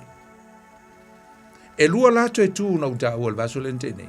Tātou te fia whaamana maina lai titi. O le toi tū mua mualam. O le toi tū i le ola. O le toi tū lona lua, o le toi tū i le whaasala. Resurrection in life and also the resurrection in damnation. Ili whaafanonga. Nā lo malama mai o onga le perfetto Tanielu lon tāpua sfurma lua lon foi pue lua. Pa mai e tō tele foi o e moe ile e fuefu o le ele. Ai la tau te ala mai ai. Oisi ile ola e whaavavau. A oisi ile inosia e whaavavau. O luinga, e lua tu e tu. A voi e te utala i Yesu i le Ioane lo mtau pue lima lon fai pue lusu malaiva mai o e na mio le lei e toi tutu i le ola a o e na mio leanga e toi tutu le fasala. E lua tu e tu. O lo luinga, e lua atu ai ngā tangata i e ola le teimi nei, ai tasi ale tu ai ngā oti. E lua tu ai ngā tangata, po whea lava e whai ai ia leo langa o lo tatu i ai tangata uma o lo ola le teimi nei. E lua atu ai ngā tangata, aisa, e lua i unga o le tangata o lae ola e tusa ma le finangalo le tua. Ola ta ua mi utunuina, ma le tangata e matua i le ai lava masana ia te tau po se maftanga ma le tua. O inga e lua tangata, ai tasi ale oti. E oti uma whaatasi uma, tasi ale tu ai ngā oti ai tātou. E oti, e pei o la salo, ia ma Abrahamo i le tala whaafata oton whai Yesu, tasi ale, e tasi ale tu ai ngā oti. Ai lua tu ai ngā tangata. Ai whato ai loa lale e senga o le oti lea. I le teimi lea tātou te tala noai. Le ai la e le tutusa la tu ai ngā oti. Whato ai lolon e senga i le teimi o le toi tutu. E toi tutu i si tangata. Ai no folawa i tangata le whatani ai. Le toi tu le whasala. Tātou whamama maine si teimi. Pe au atu ai. A tātou baba ai le mausa tātou whātāwa ina fo i le vaso lente nei i le momolko nito lona mtapu suma le lima lona fo i pue lusfulu whamai ei. Olo whamai. Awa o ke riso Yesu fo i o le wha polo o e ua momoe. A tau la le upule o le wha polo. O le ulua i fua. The first fruits. O le upu o senga ngana whaafai whaatoanga. E ave i seliselenga. E ave i le tuto le whatu ma whaatali e le teimi o le seliselenga. E whaataua fo i la le tātou mta upu i le ngana whaafai whaatoanga langa o onga i la apostolo Paulo. O lea o mai i le teimi o le toitu Yesu. E whapena fo i le toitu o e na oti o ia Yesu. E whaatusa i whatu. I fatu e tuto i le whaatoanga, a le whai whaatoanga.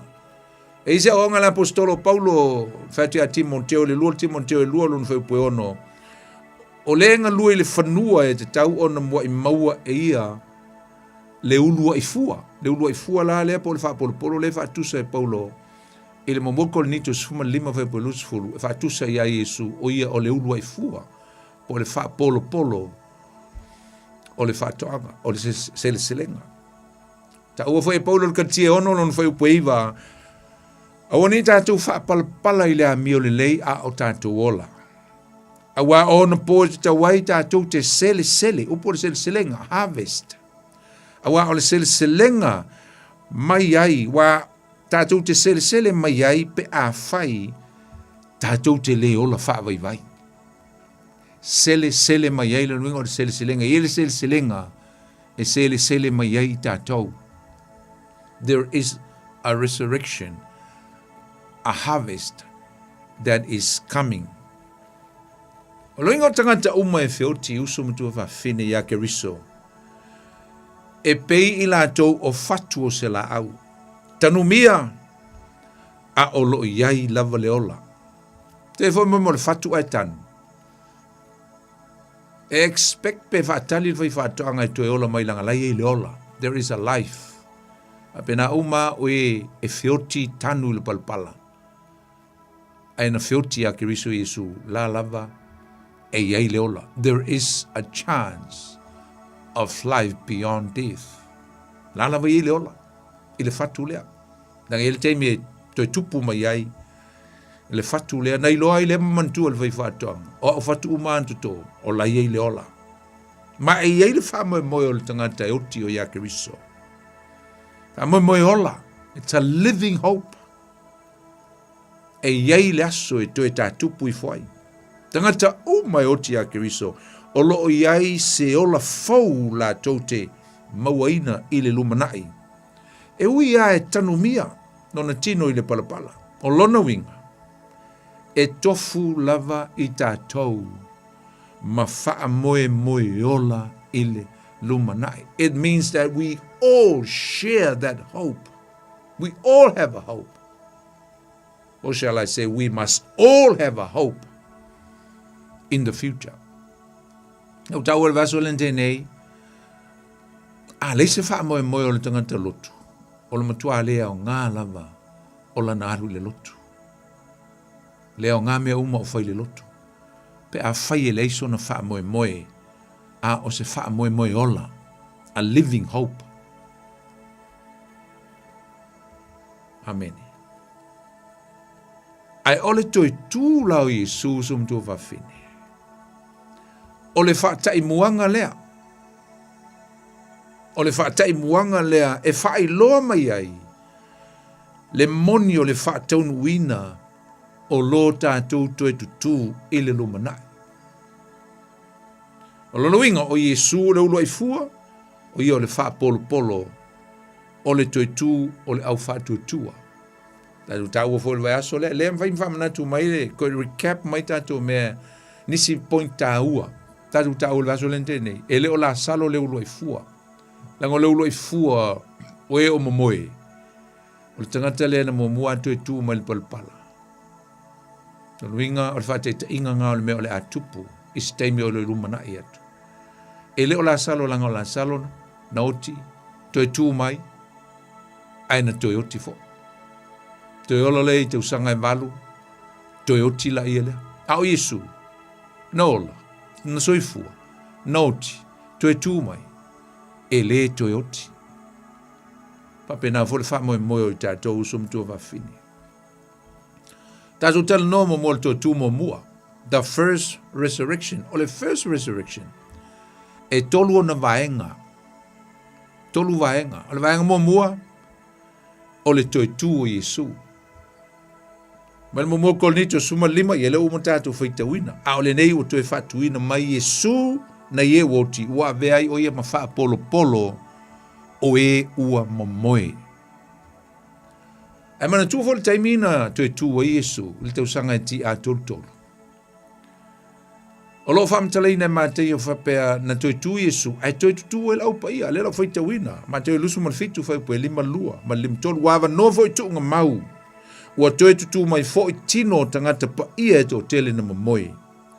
Ua mawai fo i lona toi tu mai, o na lātu o mai ei lea nei le tu nga mau, na muwha mai ua mua Yesu, ai o mai ei lātu mai o lātu tu nga mau.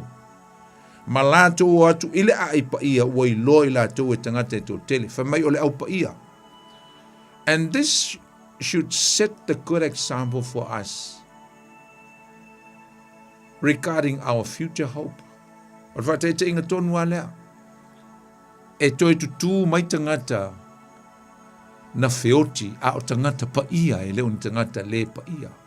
Tangata na tausi lea mi o tonu a le tua le teimi a ola. Tangata pa ia. Do inga whain toi tutu tangata ina ua uman toi tu Yesu o le ata lea. E iai le sele selenga tele, e muli mai. Nau tau le vaso lente nei, whai ngā whaatu anga tangata Israel, e tolu vaenga, o le ave seina o le ulua i fua, whai e leo le sifuluai, ma whai tā pena ma mea uma e ave leu salevi, ma mea uma e mea tā o le ulua i fua, lua o le vaenga o le sele selenga tele, ave se mo le ulua i fua, sauni lo le mai le sele nga tele lau le fole saito. Vai ngalon tolu. A to ulu me o sele nga tele. Ele mfai on to yo to tai mai fa mal tu la fono tu sele tiko. Tu u me na mai ma titiba. Fai mai ma tu oti. Vai ngamo mua la le o sele nga mo mua. The first resurrection e tolu on vai nga. Vai ngamo mua le. O Yesu le ulu ai fua. Lua. O le toi tu o le autel tonu. Mo monte salo ni e falon foi po suma le ono. A wai a fio mai le langi le li lava ma le alanga ma le leo le angiru sili, ma le pua le tua. E mo foi ono toi tutu mai o e woti o ia keriso. Ma le vaenga lona tolu, ia o le vaenga lona lua la lena o faita watu neia o le sele selenga tele le na. That will be the big harvest. O mua atu Yesu e whaile te inga o leulu ai fua wa ese mai le whaatoanga le atua.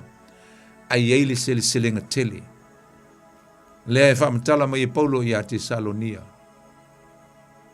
E mai e toi tutu mai o e nauti o i le li.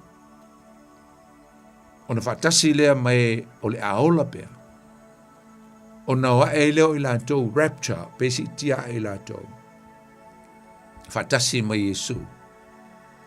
O na mafuta lava leo i lātou, mai e whaavavau.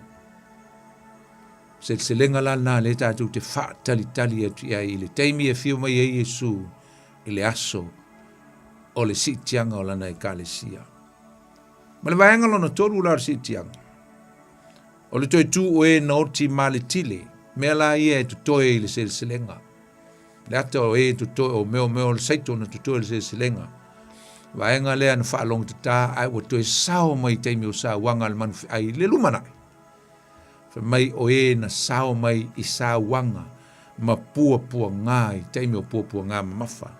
Bol tu se whaalinga lon tau pe lus furu fa upe wha, the time of the great tribulation. Ta mai e toi ola mai ei lātou o e na wawaina o lātou ulu ono le whaatua tua i a ke riso Yesu. So whai tawina. Whalinga e lus furu fa upe wha. Nā uilo fo i le no whaalii, ma ua lātou ti e ai wa tu i nātou fo i le whaamisnonga i a te i lātou. O inga o leo whaamasino whaatasi ma ke riso Yesu. Ta ngata ia. Ma molo lātou a noa ile ma lo ke riso. Whamina ulo fo i a nganga o e na wawai e seina o lātou ulu ona o le mau ia Yesu ma le afionga le tua le teimi leo le manwhi ai teimi lea o popua ngā ia kopo fitu tau sanga le le rumanai pe a umana avi esel si tianga o le kālesia. Whamai o e na le ifo atu i le manwhi ai po lona whaatangata na lātou le tali e ina fo i le whai longa i o lātou muaulu po lātou lima o lātou ola foi na le wingo le whamtalanga na whioti, a whamai ua uloi lātou o walau tutu lo inga ua. Mo toi ola mai. Whamai ua lātou ola foi. They are resurrect wa lātou toi tutu mai. Toi ola mai. Ma ua whai matupu whaatasi ma keriso i le afe tausanga. Ya alma nei foi o foi po lima na va mta mai a oe na tutoi oe woti ele toi ola ila tos i o le afeta o se uma le afeta o sanga o le ulua i toi tu le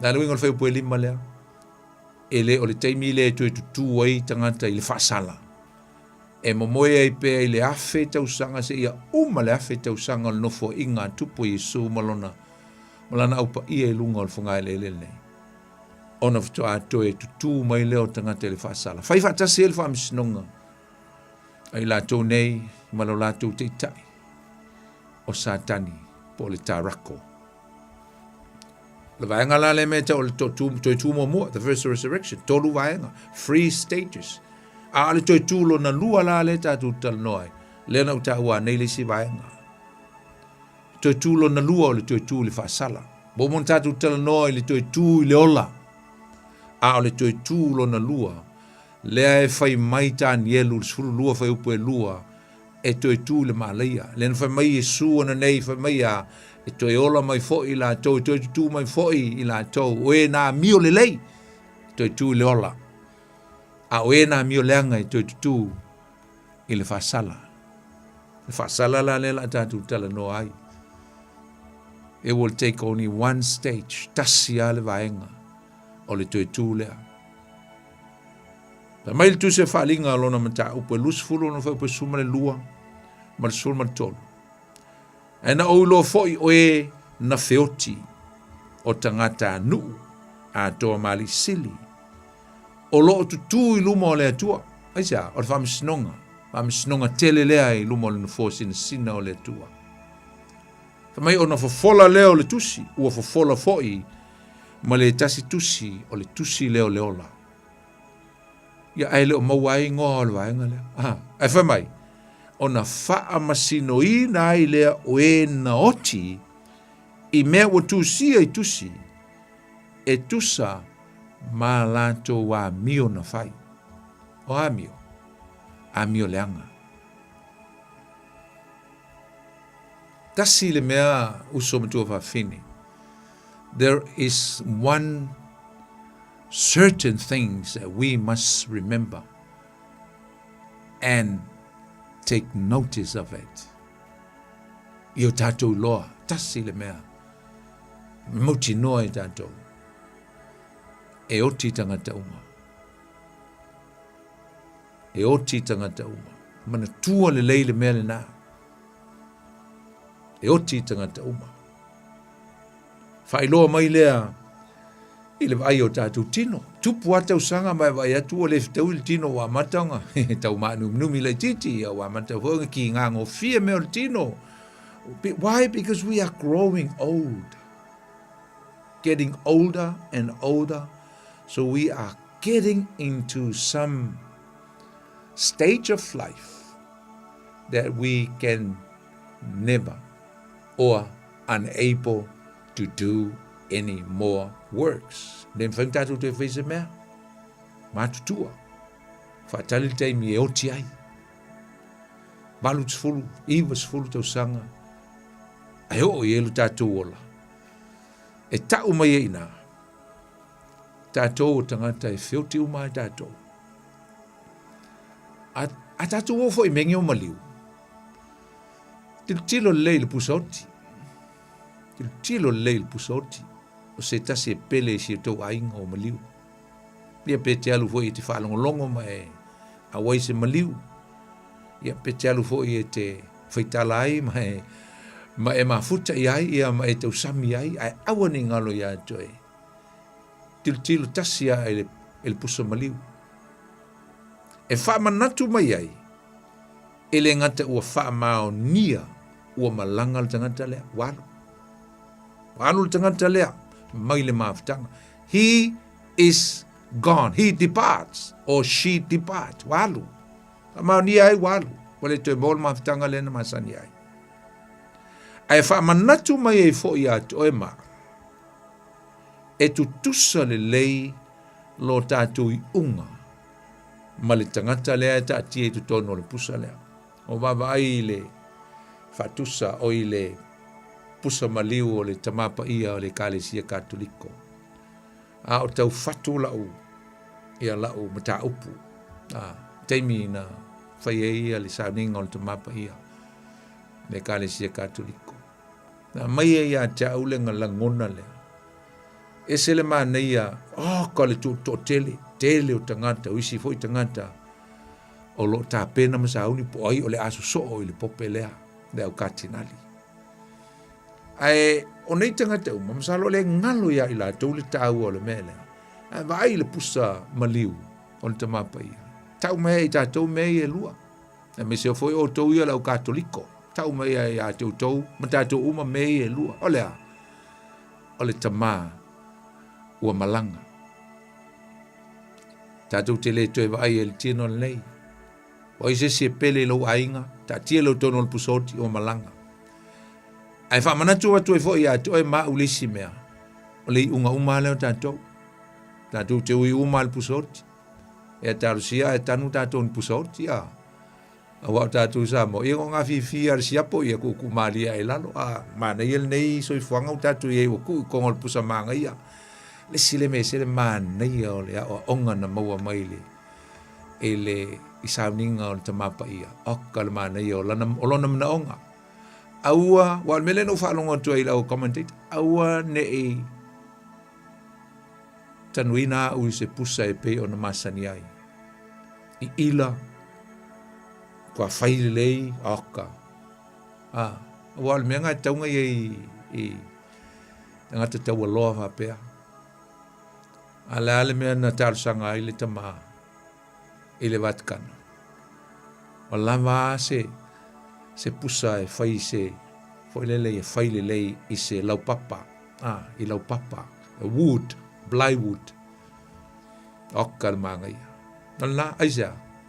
Ma ia whate te inga ngai mai le tamapa ia mo tātou. Na. e se le tāua. Tupu whaalawelave, whanātura ma meo tupu, pāpā pomo whioti le tō telo tangata, saule ngaru lolo, saule mawhue, e tau mai e tātou, o le unga, o le oti. A le fisili a lea e fisili to e winga e tusa o le tātou tala. Ei ea so wha moe moe. Do you have a hope when you die? Do you have a hope? Le lau o malanga le tangata o maliu. Ai na o le atua na te sile fiaina. O lo tau atu le whainga malanga le tangata lea. I le wha moe moe lea tātou ti tala noai.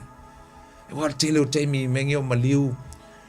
Maa neia tau tinonga ma. Maa neia mea e wha ti tau. I le tele o maliu tātou te wha longo iai. Tau tinonga mātanga o fie. Tātou wha pēr fo le tele o teimi. Ia wa i le langi wa o atu i le lona malo longa. Ai te loa. Na o le atua na te si le fia. Le mele na. E le iloa tātou. Le iloa is this.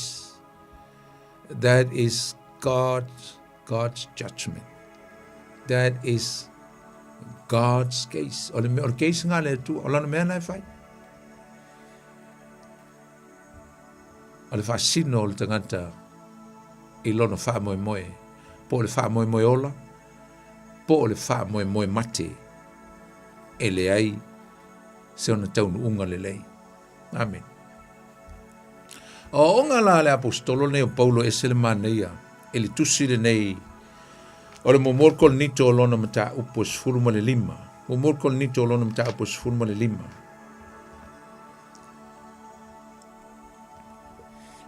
O le mata upo umalama. E le mea tau o le tau mamaluina. Lea e tala no ai Paulo i le tusi lea. Finau o tua Paulo i le whawhita auli lai tu tonu o le kalesia i Koronito. O mela o tupu le kalesia i Koronito e talitonu le toi tu mai o Yesu ai le talitonu i le toi tu mai o le aupaia. Aisea, ona ua whaalongo ia o onga se tatu tau al vaso lente nei. A le laua tusia toi le apostolo Paulo. O le tele o whawhita au le kalesia lea, au le si lea issue, te utia. Whalongo Paulo, ua li liu lo la tau tel tonunga. Ua le tali tonu ile wha moe moe ile toe tutu mai. Al me moni, usum tu wawhini. Na maliu Yesu mo a tātou ngasala. Tanu mia o ia ma ua toe tu mai ile aso tolu. Aso tolu. Toi tu mai Yesu le aso tolu. Angai amata mai Paulo na upu le mta upu na. Le au soe o te whailo atu i ate utou, le tala le lei. Na utou na ufolfole na atu i ate utou, na utou talia foi. O lo tu mau i foi o utou, wa ola i foi o utou. Pe a whai tau te tau fi mau i le mta upu, wa folfole ina e au i ate utou. Pe a whai ua utou le talia fua. Mai lea. Awana o tui nātu i ate o tau mea mua o mea fo ia na o maua fo e au na maliu ke riso masui o ata ato ang sala. E peo na tusia, na tanu fo o ia, ma toe tu mai le aso tolu, pe o upu o tusi. Amen. Ta ue le apostolo Paulo e whapea. A fai ele ai se toi tu o e woti. Tali atu lea Paulo la uli ia, o finau mai ma fai lo lātou. Fasalau lo lātou tel tonunga wai ai, ele ai se toi tu. Whalongo le tali la apostolo Paulo. A fai ele ai se toi tu o e woti. O lona winga ua le ai foi se toi tu o Yesu. A fai foi ele i toi tu mai Yesu. Ua whaale au ngā ina le mātou tala inga, ai whapena foi o na whaale au ngā ina malo o tau whātua tua. Te si whapunga e whapea, wale aise toi tutu, wale au ngā foi ia lo tātou whātua tua. O lona wingala, a whaali liu le apostolo Paulo. ua ngata ai lava i le soifuanga le nei, mea e faa moe moe i ai le ekalesia i Korinito. Ngata i le o langa le nei. Ngata i le o langa le nei. O le manatu o Paulo, a fai ua au noa i tātou ma se toe tutu mai o lona winga. Ia o te tau na pule lava le tangata i e lana me fai. O le winga o whaapunga pe o na tali e tuela apostolo Paulo. Ia sa o loto o le tangata i e whailanga salama tuina na unga umo le o langa nei. Awa ua le aise winga e toe teu teu ia o tātou o langa wha le nganga. E ai u le whaafanonga wa e leise wha moe moe. Amen. Taia ta ua whapea e leso. Ta upo suma le lima lava lea al whai upo suma le ono. E o atu suma le iwa. Awa a whai e le toe tutu mai e woti. Po ua le toe whaatuina mai foi ke riso. A whai foi ua le toe whaatuina mai ke riso. Ua wha lea o ngaina lo auto whaatuatua. Ua nofo sala pea o tau. Lo inga o toe foi le stepu mo mua le whaalutanga. Nofo sala. Condemnation. Condemned. Tau salaina. Nofo sala. Tamai ua nofo sala pea o tau. Ile malea foi. Ua whano e ua mamoe ia ke riso. A whai e ngata. Whalongo iupuia. A whai e ngata i le nei o langa mea. Tātou te wha moe moe ia ke riso. Whamai ua sili lo tātou mā leia i tangata o malava. Wingaro po la apostolo Paulo. Ole me moni. Ele ai ma se wha moe moe i le nei lalo langi. Pe ana wha pea o Yesu wana o se tangata sa ola i se o langa mamā ma le ami o tonu. Ai oti e pei o le oti a perfeta uma. Matupu uma, matangata uma. Aisa, o le manu ma loi le maliu o Yesu. Lea o tātou manu ma loi. O lona winga ua manu ma lo le oti ma folo ina atu tangata uma e feoti ma ave se oli. Pe ana whaapea e le ai le toe tu manu ma lo o ke riso mai le oti.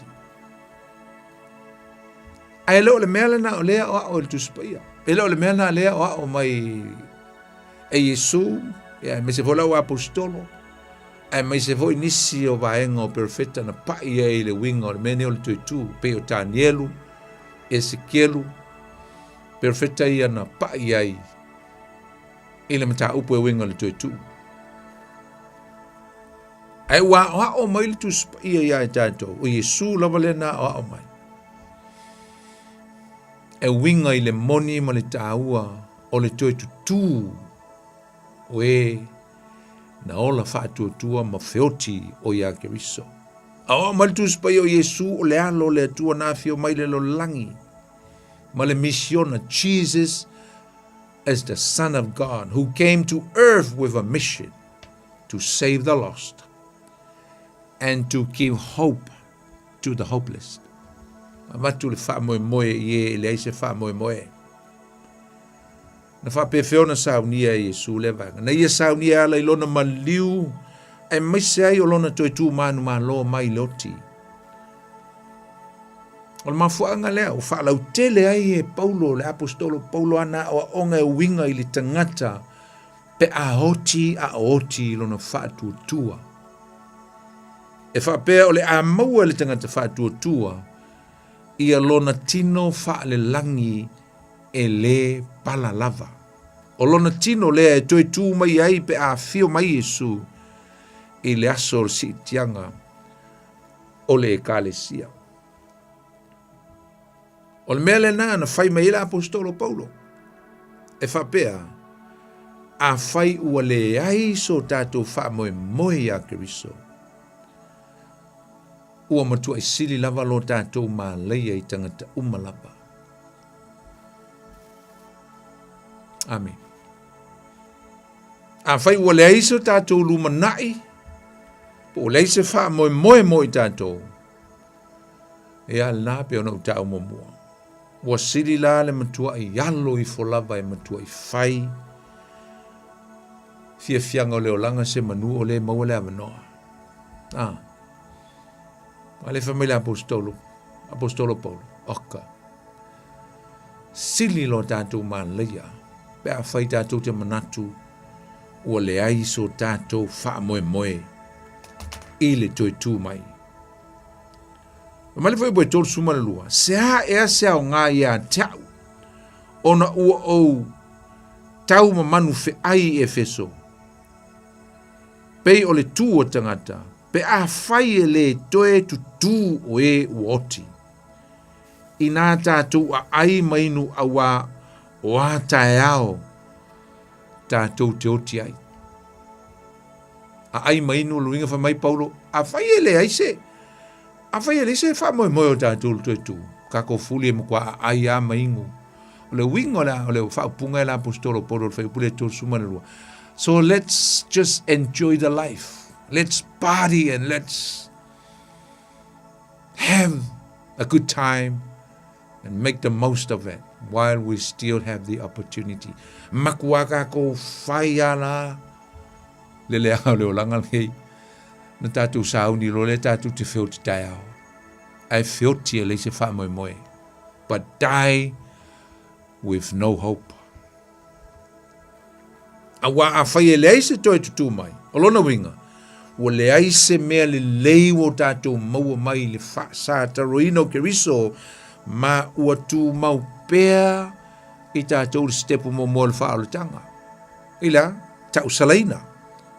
Ma le whaia pea o le angsala. Whaipue, I think o le whaipue suma le fitua. A vai foi ua le tue whaatuina ke riso. Ua whaalea o ngaina lo tō whaatua tua, ua nofo sala pea I tātou. Le umano whaitawina. Ai whai mele apostolo Paulo, ai ia manatua. But Paul also in the same chapter keep reminding us, manatua. E iai le toi tutu. There is a resurrection for the saints. Ele ngata o ke riso Yesu na toi tu. Ai wha pe foia na toi tutu mai o e na whioti o ia ke riso Yesu. A le tāua le nā o le whaatuatuanga le te teritonu, le te diai, e whaatuatuanga kerisiano. Ese mai ai mai li tele o nisi whaatuatuanga, aisea, o le whaatuatuanga kerisiano, e iai lo tātou wha moe. E ei le ola I tuatu loti. There is a hope beyond death.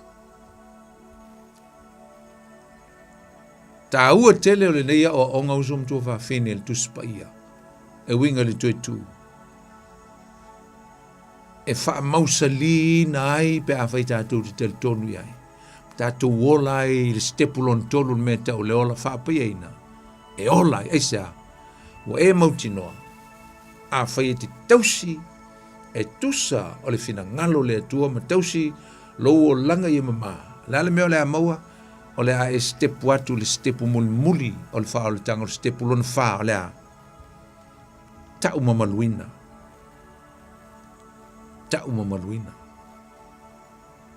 Amen. Awa o Yesu ta'u o le nei ma ta'u pu le toitu. Yohane suma le tasi fai upo lusu ma lima o au nei o le toitu ma le ola. Fa mai Yesu o le fa tua mai a ta'u e ui ina oti ai ola lava ia. This is a fundamental teaching from the mouth of our Lord Jesus Christ. I am the resurrection and life. Whoever believes in me, even though that he is going to die, but he is still alive or still contain his life. Ewi inoti a ola lava ia. Ewi na tanu le fatu a la lava ia le ola I le fatu. Mai fo le yone lima lusu fai po lusu male valenta umanta to fai tawina o e na mio le lei e to tu I le ola. A oe na mio leanga e toe tutu i le whaasala. Te le voi nisi vaenga o le whengeng tuai, a min whengeng fau. O le tusi ngā luenga o lo, tusi e pelu o lo whaamatala mai foi le tāua o le tuitua la tātu leo iai. Hallelujah. E lua ni vaenga o le whengeng fau o lo manino mai ai le neia o onga, e tusa maa o onga le apostolo Paulo. O lana ulua i tusi e te Salonia le tātu whaitawina, ma lana ulua i tusi Korinito le foi tele el tātu tala noe le neia fiafi, ala tātu le toi whaitawina. A i nahi mata upuna, mo te Salonia, leipe a mata lau whaitau, mata upe wha a mata mai lau whaitau, ile whai upe sfulma le tolu, e o sfulma le varu, awane misi, alanga misi. If you're gonna read just 16, then you are going to miss out the context of what Paul was trying to pursue. Na misi leo le mea lai sa ili mai ma tau mamoli mai e Paulo. Fa o mai. Fa longo ai le au le te tonu man au le fatua tua. Usum tua fa fini e mana tua e moni lama i ai le toi tu awane e whaaloto lua. E hele toi tu mai o e oti o ia Keriso Yesu i le teimi e toi a fio mai ai le si tianga o lana e kalesia. A whai tātou te tel tonu le toi tu mai o Yesu mai le oti. O lona wing. O le a toi tu mai fo i tangata o mai whaatua tua ma te tonu i a teia. Toi ola mai. We are going to come to life again. If we die in Christ. Lo manino mai upo e whapea e toi tu mai lau whaatua tua ma whaatasi atu mai lantou. O le aola pe le teimi e toi e fio mai e Yesu si tianga. Masuia whaafua se i ai o latou tino. Mai le tino oti ai au mai le tino whaale langi. Ma latou whaatasi atua i a Yesu i ao. Ma mafuta atua i pea, lava pea mai e whaavavau. O le tusi lale nei la apostolo Paulo i a Korinito. Tau toi foi al mo te Salonia. O tusi mo te Salonia mtau poe fa. E fale o teles e tala noa mai o Paulo ina i le tūlanga le toitu. A o lo fata hua mai e la apostolo ina le taimi o le toitu. O le toitu tu o le au fatu tua. So Paul is not actually emphasizing our main word, resurrection, hope in resurrection in 1 Thessalonians. But he actually emphasizing the timing of the resurrection of the saints. Na whataua mai la apostolo Paulo, ale no whaitauina. Whamaia, e toi tutu mai o e woti o ia Keriso. Aia ole i o le whai upulu na e sumalono e sau mai lunga whamaia. A wai lia mai le pū. E whaalongo i le pū. O na whaalongo le i le alanga le angul sili. E le pū wa fio mai Yesu i lona fio mai. O lona toi e fio whalua mai e si tia mo mola na e kalesia. E le toi e fio whalua mai. E wha umala na misiona e tusa malona nuu. E maise o lau whātua tua. Mua ona toi tutu. O e naoti o ia Keriso Yesu. It's the timing. Ala le taimi, o le taimi e fio mai ai Yesu i ao. E si tia lana e kalesia. A o le mata upu la, a o le tusi la lea i le momole le Korinito. Nā lai whātāua, nai tele i o le. Lo loto le alua Paulo le whātāua ina mai o le toitu. Ma au mai e ma Keriso lea e whaurutala i el tātou mta upu o le tātou wha moe moe e maua mai le toitu o Keriso Yesu. Our hope is from the resurrection of our Lord Jesus Christ. Alu tele Paulo anga i le loloto i ilm taupu lea. E wha malama mai ai ni me se lua. Lua ni me tau lo wha malama mai wha tau e Paulo i. Mombua. O le toi tutu e naoti o yake riso. Ma le mea lana lua. O le tūlanga suia. O le tūlanga suia o le atupu i le au whaatua i le teimi sa aunia a mine a fio mai e suri si tianga. Ma whaatasi atu iai le au pa ia. I au. Lua mea. O le toi tutu wha maamlama me Paulo le toi tutu o e naoti o yake riso. Ma le lua. O le tūlanga. O le tūlanga o le suia. The transformation. The changing. Suia mai o i tātou. Whaatu seina e Paulo. Salo lela tātou tue tā ua le upu lea o le whatu. Sātu toina i se whatu anga walo whata ua mai e Paulo. To tō le whatu. Na waaia lava o le whatu lea o te toina. This is the actual seed. Ai peitai. E tupu ane. E ese lava i ale mele uola mai. E ese le whatu na tō. E pei e tā tupu mai. Pe leipe au whapeatu. E ese ale la au le ola mai. Tupu ifo. Ai fua i le tu ai ngā tā tupu e ola e. I le whatu sa tu toina. So whaitaua le verse 37. Ma le 38. Tātou tala noa i lea. O le mea foi e te lulu. Wa e le lulu ina le tino e tupu ia. A o le fua lava. A tonu o se saito. Po se tasi o ia mea. Whawhongana whai pe tō suma le vadu. Ai avane iai le tino e le atua. E pei ona fina ngalo iai o ia. E fua foi te tasi. E fua. It depends. E fua. Whamai e fua foi ta itasi malona lavatino. O le winga o le mele o te tau mwhai e whamatala atu. E to tō le tino pala. A e toe tū mai ma wha o fuina i le tino e le pala lava. Amen. So fai tau le fai ue whasuma le lua, e o le whasuma le whae ma nino ai ma nei ala o whaafonga le mele o te whai atuai. Whamai le fai ue tōrsuma le iwa, ua le tino e tasi tino umalava, ai ese le tino o tangata, ese le tino o manu, ese le tino o ia, ese le tino o manu whelelei, mer whaasfuru. E iei foi tino wha le langi, ma tino wha le lalo langi, ai ese le mātanga o fie o le wha le langi. Ese nai lo le wha le langi. E ese le pupulo le la, ese foi le pupulo le masina, ese foi le pupulo fitu. Awawa, ese le pupulo le tas fitu, le tas fitu. Mele le whaasuma le lua.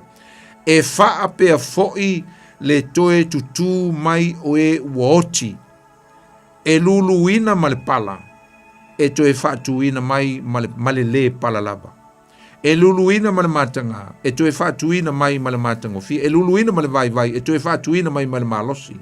E luluina le tino wha le tino, a e toe whaatuina mai le tino wha le nganga. E iai tino wha le tino, e iai fo i tino wha le nganga. Tau maua mai se, baenga tāua i le baenga ne. E whape nā le toe tutu mai o le tangata, toe tu mai o le tangata whaatua tua na oti le ali. Sa tanu mia pe na luluina le tino pala. Ai toe whaatuina mai le tino e le pala lava. Sa luluina ma le matanga, ai toe whaatuina mai le matanga o fia, sa luluina, lena o whaitawina ana nei. It is sown imperishable, but raised in imperishable. So in dishonor, but raised in glory. Ole visuia inga. So in weakness, but raised in power. So in sinful natural body, but raised in a spiritual body. Lo ingo le taimi lea le tātou te tala noa, i le ave e seina mai o tātou tino nei, ai au mai le tino le glorified body, le tino wha le langi, o le tino e le toi pala, e wha ofu ai lo nganga ma lo nganga, i le aso lea e toi tutu ai, awai le mawhai o na ulu whale atu, se tino anga sala po se tino pala, i le langi. Nela sa uni tātou, e wa e le si tianga i le langi i le mea o le aia Yesu iao e whaatali mai Yesu e si tia e lau pa ia. Whaaufuina o lātou nganga, o lātou nganga, whaaufuina o lātou nganga, i o lātou tino wha le langi. E le ngata o e na toi tutu ifo mai le lele, a o e na ola pēr le teimi lea. The Bible said all of a sudden there will be change. Mai le fai upu e lima suma tasi whauta mai o te tau atu fwoi a te utau le mea lilo e le mo moe i tātou uma ai li ua i tātou uma. Mai e whaafua sei lava o le emo le mata pe ai lia le pū wha uma a wai lia lava e toi tutu mai ai o e na oti ma le ola pea e li ua fwoi i tātou a wai te tau o na ofu o le nei tino i uvale i le tino ola pea. Ia ofu foi le nei tino oti i le tino e le oti lava. Pe a ofu foi, pe a ofu foi le nei tino i vale i le tino ola pea. A ofu foi le nei tino oti i le tino e le oti lava. Ona tau nuu ai leo le upo o tusia ua faa umatia le oti i le manu malo. Le oti o fea lo tui. Tunga mau o fea o iei lo manu malo. The time of glorification. Taimi ole ta umamaluina. Nau ta ule vaso lendene. E a mata atu lo wha moe moe. I le toi tu. E leo le toi tu o Yesu a o lo tātou toi tutu. O inai a mata ai. E a mata whape whea. E li ua. A vese le tino pala. Lena e toi toi tu e ai maoe ai whafua. Mai whafua. It's suddenly. The Bible said, it's suddenly like a blink of an eye. Pio le emo le mata le li ua whafua sei. A vese le tino ang sala ma le tino pala. O inisi vaenga o lo tātou tala mai la apostolo Paulo o le whale apitanga. E ma vai, le whale apitanga lea. E mai e le whale apitanga whale langi o le whale langi. A spiritual, heavenly tabernacle, le tino mai le atua o le tino whale langi. Glorify body, glorify soul, glorify life. Ua wha mamaluina, ua taunu. E umai lai nā e la sanga o le wha o le tanga. Ai a mata i loa ia le isi vaenga tau o lea. O le ola e wha vavau. E a mata i nā. Mai le aluatu nganga o lo aluatu di sitianga ma e aluatu ai umar fitu tau sanga o popua ngā to e ifo ma Yesu ke riso il to e fio Yesu tu vai le maunga o live ma fai vaenga o tutoe o lana mission la vea Israelu fai le wha masinonga fai mea uma fai le wha masinonga o le ansi ke riso ma le manu fe ai e tutoe ai le wha masinonga o le tarako po sa tani o le latu sifile pato a fai pe a uma le afe tau sanga e nofo tupu a Yesu malana au pa ia i lona malo e se la le taua na glorification tau mamaluina glorified body wow that's what we are longing for taimi le na la taimi ngai tatu te ei ba fai wa e mawal fa tanga Yesu o le third stage ba ngalong todu o le a tau pa iaina sanctification fa feona e o sanctification Ona na e ui mai le me ta o le tau a mi o tonuina. Taimi o le whao le tanga wa e mau o talia i Yesu.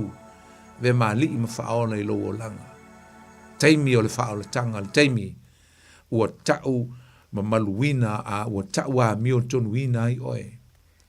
Ona o lo whaatua tua ia ke riso Yesu. I set an alarm for 7 a.m. Ai a tua atua le whao le tanga.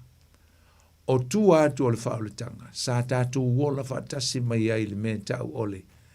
Tau salaina. Condemnation. Tau salaina ma tau whanoina i tātou. Esa, ono le angsala a tamu maema. O ko meki lava ono tātou. Iai tu tono le category na. Le vaenga mo mua. But the good news, tātou te le olai pēr le nā whaasalanga ma le nā whaafanonga. Aisea, mai le tala le tuspa ia. Ua taua mi o tonuina i tātou. Le Roma 5 lono whai mua mua. Taua mi o tonuina i tātou. E le whaatua ia ke riso Yesu. Ua tātou le leia i fōi ma le atua.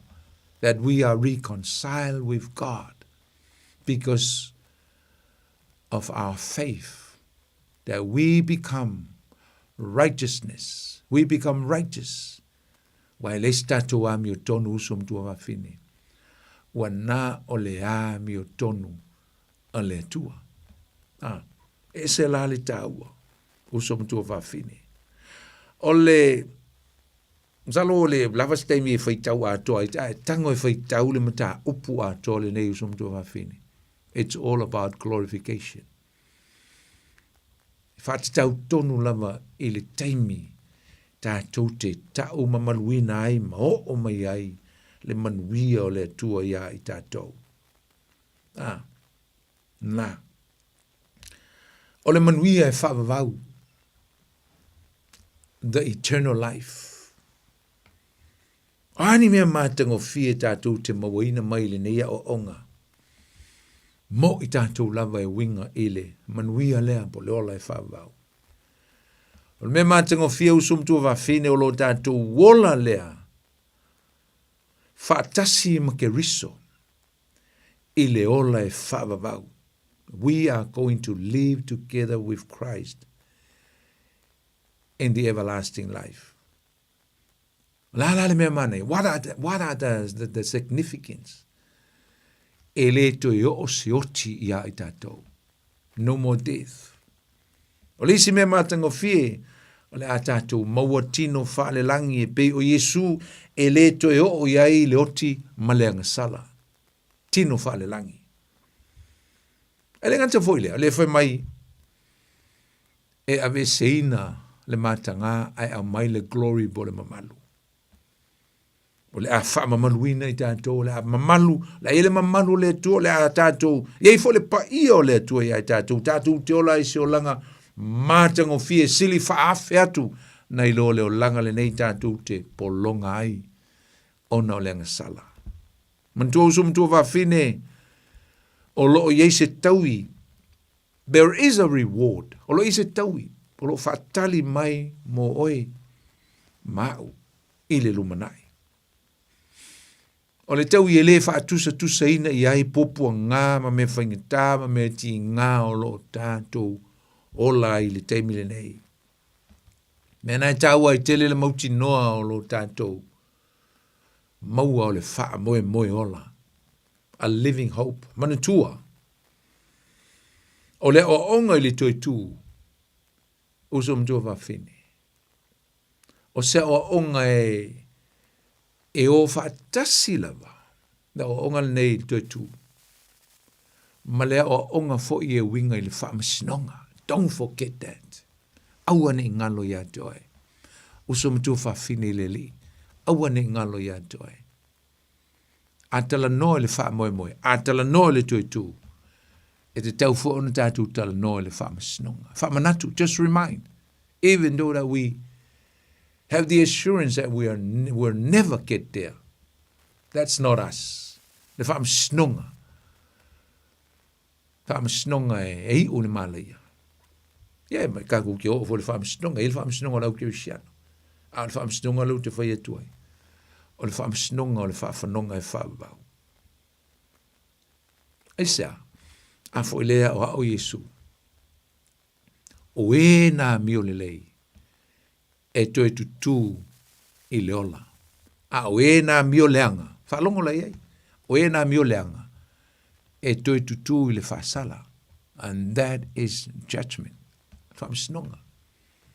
O lona winga, whai matatou whaasepa i le o onga le whaamasnonga. E tau mai e tātou, le aila, e te tau ona matua i o malama lama le ai le melea, e lua tau nunga, o le wha moe moe, ma le wha masnonga. Resurrect in life, and also to resurrect in damnation. I le malaya, o le wha masnonga le nā, e whaia Yesu Keriso, malona tama, o le wha masnonga, o le wha whanonga e wha wawau. Amen. A whai e Yesu tātou wha moe moe. A whai Yesu tātou manatu e te toi tū mai le toi tū o e u whātūtua. O lona winga. E lei uai le nei o langa.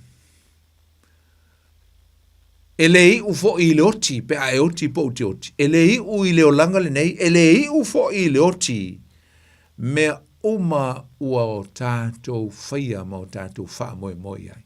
Death is not the conclusion, not the end. Ele kusa peka ko ilo e moni leoti. Ele u tātou mauti noa.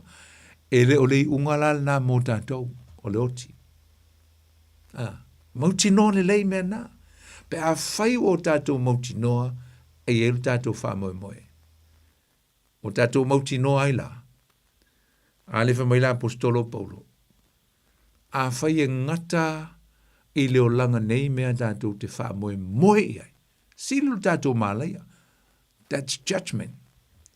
A leo te wha mālosi atu ma ua ungani atu i atu. O e ma tātou umalama. A whai e yeis tātou wha moe moe. E le umai le oti. A e oti e le umai. E le umai.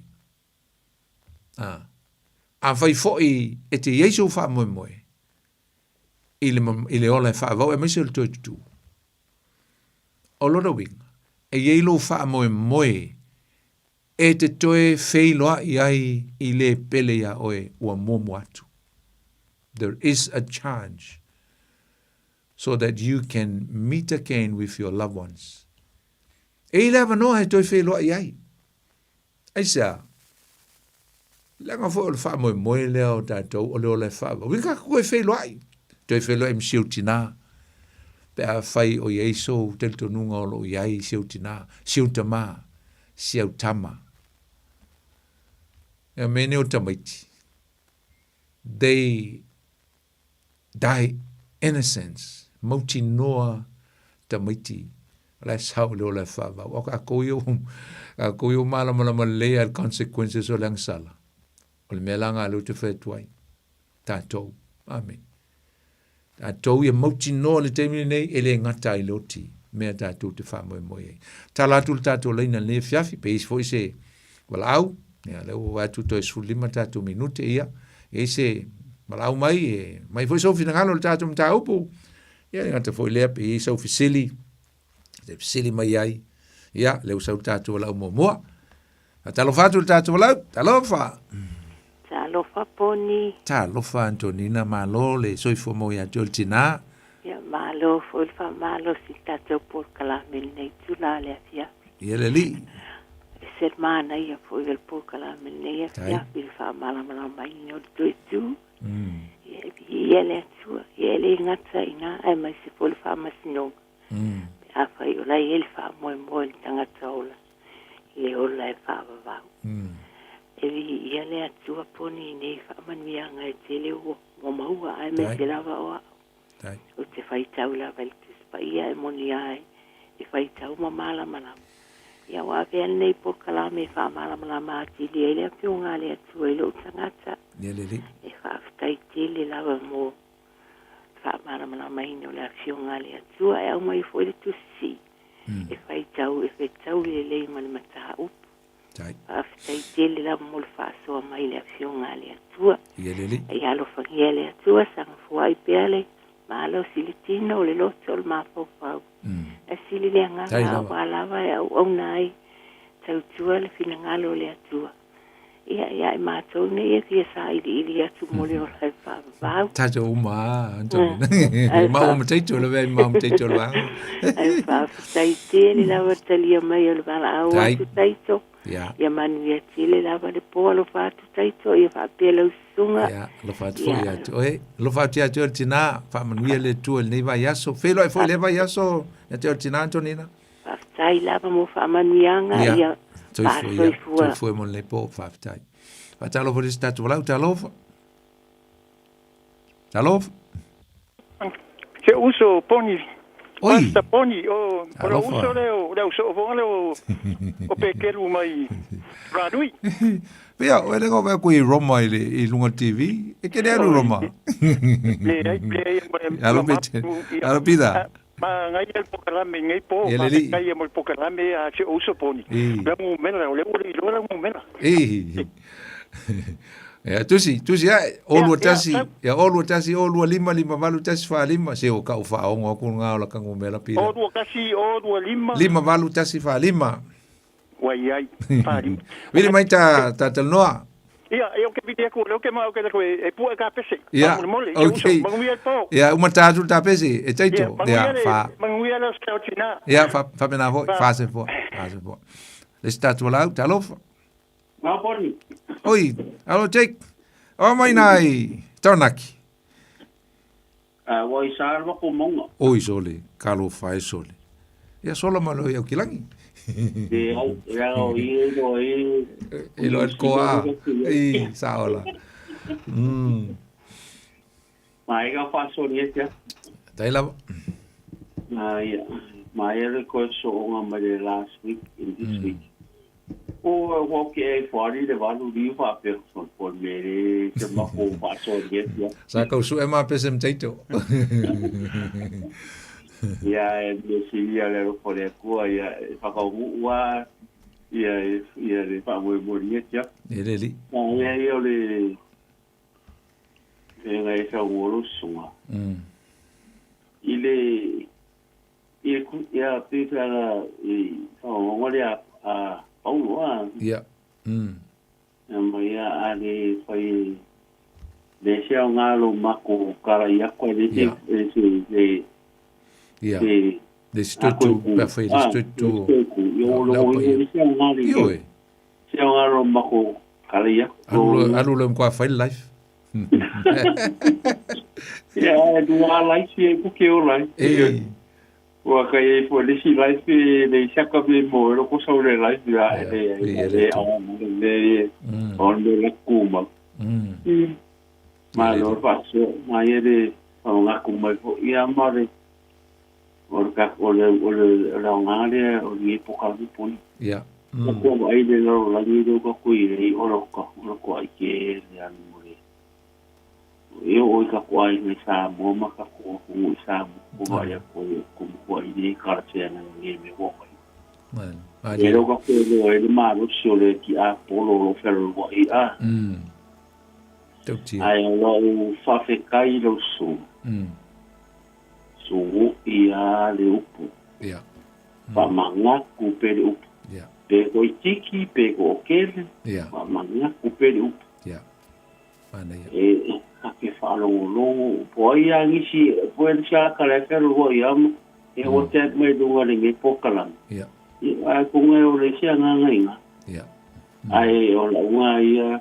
ai ro su ai ko ia ni ala de ole o le uma foi ni pokalan ya deli ne fisia ai o ni tanga ia e la lango tai lango mai Jake alo fa kai mo pokalan me ngi ya ya toi fela Manuela Sartina e na so foto ya okay God bless fa talofa statu la talofa alofa bongi talofa ali sa no mai alor so fua kalol ya oi leau talo malo leau alor so fua e la sunga fa venga ya malo foi ta mo yo lo so Ia, o ngi lava whanongongo kuama. Ia. Upu e maingai me. Malo se whakukua lola whakukua singi koi. Ia, vidia kua whamaroa kui lau sunga whapenganga. Taila. Mol kako polka makango fie idea se meo. Ange lau whamalau lau whamangi o mai fo e piongo pa ia le kuama mea saa. Ia fukia usolo. Ia o manga ku ia so ipuanga dale. Pale nga. Ia. Ia ole fo vidia ku le pa. Malo ku le sunga fa penga, pa muia le ku le sunga ngai po. Tai vale lang mai a tol tama. Ai. Mai se fo kinga la ai ngai, mo mo sa so. Kinga. Mara steak. Ia. Ia le tua. Pa tai. Ia pa fo ile ko inga nga ke rua ko inga nga ma kwai a ko mo firu tai lava leo le fionga ya kai ko pa tia lili pa mo le kwa aftai po kai ko la kiu ke fa mo le sunga fa nga pa mo le so ko fa so fo ya so fo ia manu ia fo la sa tina la inga ya place ya lo fa se fo ele li ana ia ai ta fa sol nei po te to ai anai ta walau ole watu alfa malo si fo le fia ma ya o ta to kirishano ese ala tangi el tanga telis fa tu e mengo maliu o ta to ya e ta wa ta to tangi si nge me o maliu wa ma ftanga au tonu le loto e fo e el file mo le loto le tangata e mauti noi e lona fa mo e le fefe fo i se oti e le tu fo le va pe le amalo vale ai po le a vane la fa fonga ai o le o se popole pe o mai le oti pe o a fesa o le oti o sa uni mata pena fa longo i pu el tu sele e pero lo mta po lua fa po sumal fa male pe o atu sumal lima fa pe o le nei ina ua iai le whanau le tino tangata ola. Na whapea foi ina ua iai a te ia. Ina ua wha umatia e ia ilona maliu po Yesu lea. O le ua iai le malo e oti ai. Ne whamai ua wha umatia e Yesu ilona maliu. Ia le po le ua iai le malo e oti ai satani lea na fa mai o le ti apolo lea matu sau no mtawala upuia matu sau no ina ai tatu uma o e na fa polonga ina i o tatu wolanga uma ona o le matau i le oti mai ua tu sa no po fa sa loto mai tato i manatu sa fa polonga ina i tato ele li le o sa tani po ti apoleona le malo le e oti ai a o le la o fa sa loto Yesu i tato ina ua tato tali tonu i lona maliu ai mai se o lona to tu a wai le to e mata ua istanga ta fa tua pe au o mai le oti ta pena i te mi uma masahuni te mi uma. Mai upo la apostolo Paulo, fita watu se maumulmuli o tato, ia ona fa umaile o tato mata upo le fiafi.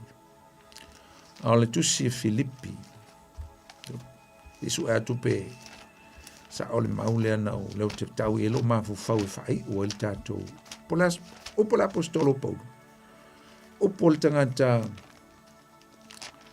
ta pena iso stemi, e o mai ai ia le vala aua le atua.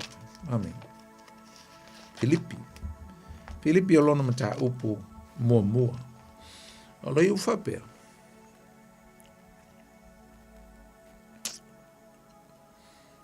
A wawa o loa e ule mea i lo umanuia. Ona o la au tō whatonga ma le soso ni mai le nganga o keriso Yesu. E tusa ma lo whanau na watu mo lo wha moe. Tatal no fa moe ola ale fa mai Paulo e tusa malona faa nau I lona faa moe moe. Lana faa moe moe. O le ola e faa vau. Ina ia o le mai se metasi. A ia o matua faa ma losi faa pei foi I nei ona po.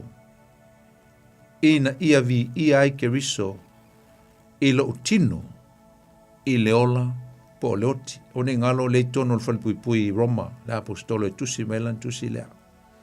Fa mai leo le fai upo lusu maltasi. A wā o lo uola ua ia ke riso lea. A o lo uoti.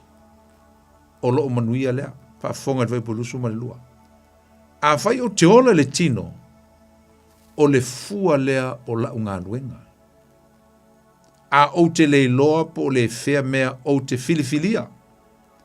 A wā wau wha le tonu I manatu e lua. O lo ia tau le nau I o walu o le visili. Alu fea Paulo. Alu I lona wha moe moe. Mai Paulo, wa o nau ina I o walu. Ia wha ta si au makeriso. O le mea lea e sili ona le lei. Mantua lenfa mai Paulo, e lua manatu ua wha tolo ai, o le mautonu ai. O a manatu e lua, o le fia alu, le taimi ale ai olai. Ma le fia nofo pea, ona o laia o ngalo na soifua, mo le au kirisiano. Le alai whamtala ma le whai upelusu ma le wha. Ai pitai, ia o tu mau le tino, sis whapunga, ia o nofo pea, ia o wala pea, ma o tu mau le ilo langil nei. Whamaila ia lea, o le mea lea e sili, whalonga upuia, ona au ngā ia te outou. Because my life is so useful and effective for you. And I decide to stay rather than go now. Mai Paulo. O mga koe, o menga elu o le mautonu ai. Po ke alu e po ke ngofo. Te siwa punga. Mai Paulo ka fia o ki au ka fia alu whaatasi mai Yesu. O upol tangata. Ua matua mauti noa. E o tilo. Whaatasi atu lolo wha moe moe. Le o te whai mai la apostolo Paulo. O se o kou Filipi le ka le sia whalonga ka. O lo ke whai pui pui a ngake whalonga ku ngako kawa i misa le se fi le mu. Le se joy. Mai lo Paulo. Ai ona o le au ngao lo o langa ia te utou. O le au nofo te isi ai. Ini nai nisi te usanga. Langa leu te au ngā ia te utou. Au o fian. O le ala so si fia ia I usom tu wa fini le nafa punga. Hoka. Tangata usauni so steimi. Tauni so steimi oti. Ai loa ola. Tātou te loa foi oti. Ta pena masauni. O ne ngalo ia te oel tātou tala. O nei loa vai aso. O lo tātou wha moe moe ola. Ua maua mai le toi tū o ke riso Yesu. La tātou wha i ultalo. Mātou via oelo mātou tua. Ia wha paleina pia oe e le vi inga. O me uma mātou te whaia ia vi ia I lau fio. Pe fol ne fiafi ma le mātou taltal noa I lau fio pa ia. Ma le upu o mātou whalongo iai so soani o mātou olanga. Le tua ia vi ia I oe I lau upu. Vi ia oe I me uma. Vi ia oe le nei pō. Whaftai. Noa o ao mai o I mātou iau a fionga. Whamanuia iau tangata Samoa. Alo mātou mafuta pe le pō ma le pō. Whamanuia I lātou o lo fia. E whaafonga I lau upu. A wala le nei pō klame. Whamanuia I lātou. Tupu pelo lātou nau ia te oe mau a fionga. Whamanuia ma le nei pō. Whamanuia fo I nei ala leo ma le nau au nanga. Leo whinga luenga ma leo ma pulenga ma le pulenga. Whamanuia lo nganga.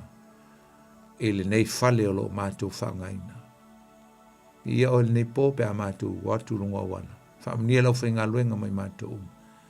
Whaamnia lau o ona ia teito. Malana tiute, male o nanga ia te oe a mese o le atunu. Ia vi ia lava lau swafa e whaavau. Whaamnia foi Sunga ia sau o lo malanga, whamanuia ia te ia mana fufuanga. Ia, mawe tina uma, si o mātua tunu, se asa manuia, o latu o sa whailunga ine le asa le asa unei. A mangalo so mātua se, a ia tu mau pe ia te olevi inga, whamanu mal whane tanga, nei osa uma e o le whavavau o na Yesu o mātua te talo tuai. Amen. Whamanui atu le asau tina I tina umalava si o tātou tunu, a mese o tau o lo mafuta mai le nepo. Whamanui atu I atu tau le asau tina I maue o tau se aso sa manuia. Manuia foi tā penanga ma me oma, whamanuia foi le atua I mafutanga tamā tā penanga o tau na ia mese o whainga o lo la ei, whainga o lau mea lofa, mese fo o whanau. Ia, ma o foi ma ua mateito e sua ni ma mea lofa. Walata mai le sa e famnia le tu ya tu tau tatu tu e felo I leva yaso e ola auto ona nei poni fonti fa soi fuia mon le temi ya le la tatu pese le pe o tatu pese foulea e ona ngalo sa ilia tatu pese tolu nai pese ntam fai ele o ona I lunga le YouTube su e lalo lo ngoa poni fa si o fonoti na vai le o ta pese na wa vatu ile a fo ile la vole ngole mea o le MTV pona ua pu ele ata ia e avatu ai tātou pese e te alu e a fo I lango iai subscribes ia ma vatu ina ia wo lunga o lau timeline whamnuia le tua ia te utau whamnuia le tua ia teito ia mese malu le tunu swafo Yesu amen.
Ia o le si fonga mātanga o whia lava le nā pasta poni fonti o le pese I nā pātipati ia o tō lima ia te mō lava ia te Singapore ia le sunga ia pasta poni fonti lunga le YouTube ngai mō le lava lunga le MT e mō ai lava anga pese pōnaua a wina mai mātanga o whia vi inga ro tāta o tua mai atu ailan Paul Kalame nei pō tu leo penga le loto Malofa tai pasta poni fonti mo te penina nei Paul Kalame ia me se la vale upo le ola le sulu o tātou mai o le mama lama o tātou wala malofa tai manuia po ia tu ilungo ala sunga le pe au poni fonti poi le I lo so I fua patau no ina le manuia pera I mar tu mo le pala me se le kane sia tapo ia pea o lua faiva ia pea ngai marangan wenga swa ponga po nei Paul Kalame moli so I fua manuia maru le tino so I fua manuia sunga le pe au ia poni fonti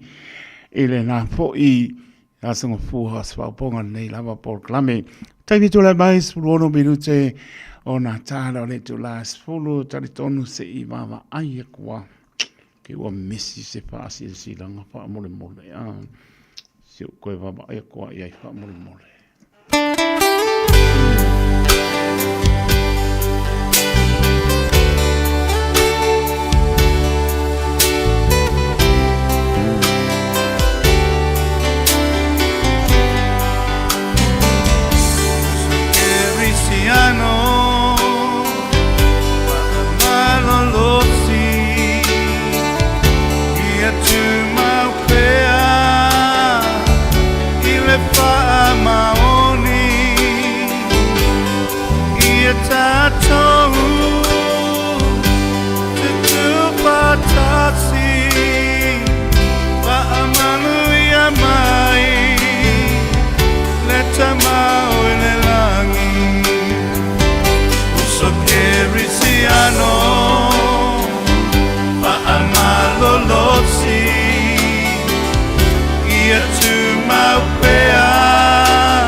ia pasi silanga le no kai ia la wai lunga masingi ai ia Paul Kalame le mal o le o ma ia ti ai ke o wanu le umala unga we ia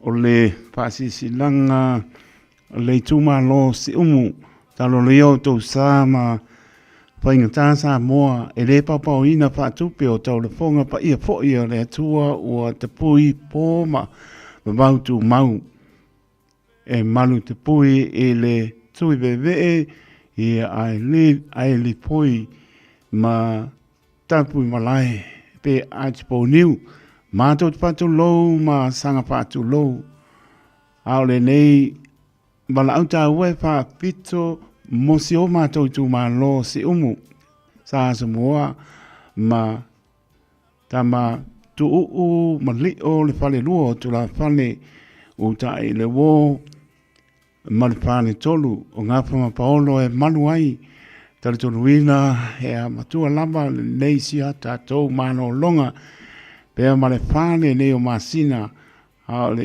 umai o le ngā nuenga te tele sa o tau ngā pati ai e toi a matai fo i le isi ngā nuenga feo lolo ua levo na tau nuu le tusi ale e ka le sia katoliko si umu e tasi lama le lotu lea i tonu o le tu ma lo taro sangaina la tātou maputanga i New Zealand nei se ipso soani mo le whama e ina o le ho ale e ka le sia tari tonu e le tele lama e bala awai le anganga mo lalo e fia whaia sa tātou soa lau pulenga mo lea lama wha moe tātou wha tā ua le aso sao tina uma loa le lotu e le tai ao tātou whono loa i le afi i tu lai wha i le lawa o tu uu tu la pou o le numela Spolonema Emery Avenue i Mangele a pio mai tala mai ao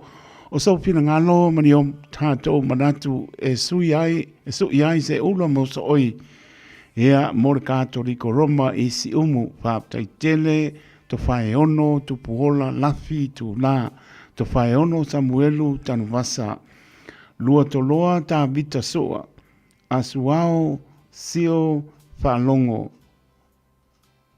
pua tolo pelenato to whae ono tu uu tala e pā tula poolo mole tu ma lo si umu male nganga whaaloalo so le kiki a misi hea oma e tau dunga stau tua nei po sa more tunu pene o le a se ngana ua sala ye ya bana pe o le upo le tunu upa ma ngana o le au ona o le nganga ma le ta edo le loso o le nganga mo le tua le whaaptai whaibai tapo ia e manuia le atoa Samoa whamnia le tua nia le tua le au whengari wang tutopi o lo whano no manu a wā Samoa mo atai au Yalum whanau whiangai po i maa o onga whamnia le atua. I la tō whiangai ma ngase o le tino. So se mauta ngase i mauta malawa ia iai le whamano longa lo tātou atua. Nisi o aingo whiangai whano noanga o nisi pele i mautanga o motsia malanga maniu whamaise le anganga o le atua. Nui mano longa o le nei po i au alofa o le li mau le asoa tai au po ringa pe i tātou i lona alofa malo nanga le lei. Alofa te le atu ua manu lule fiafioe o ma ngai al ka moe lungo le moto wei soifua ia taito taloto le au ona soifua ma ia manuia.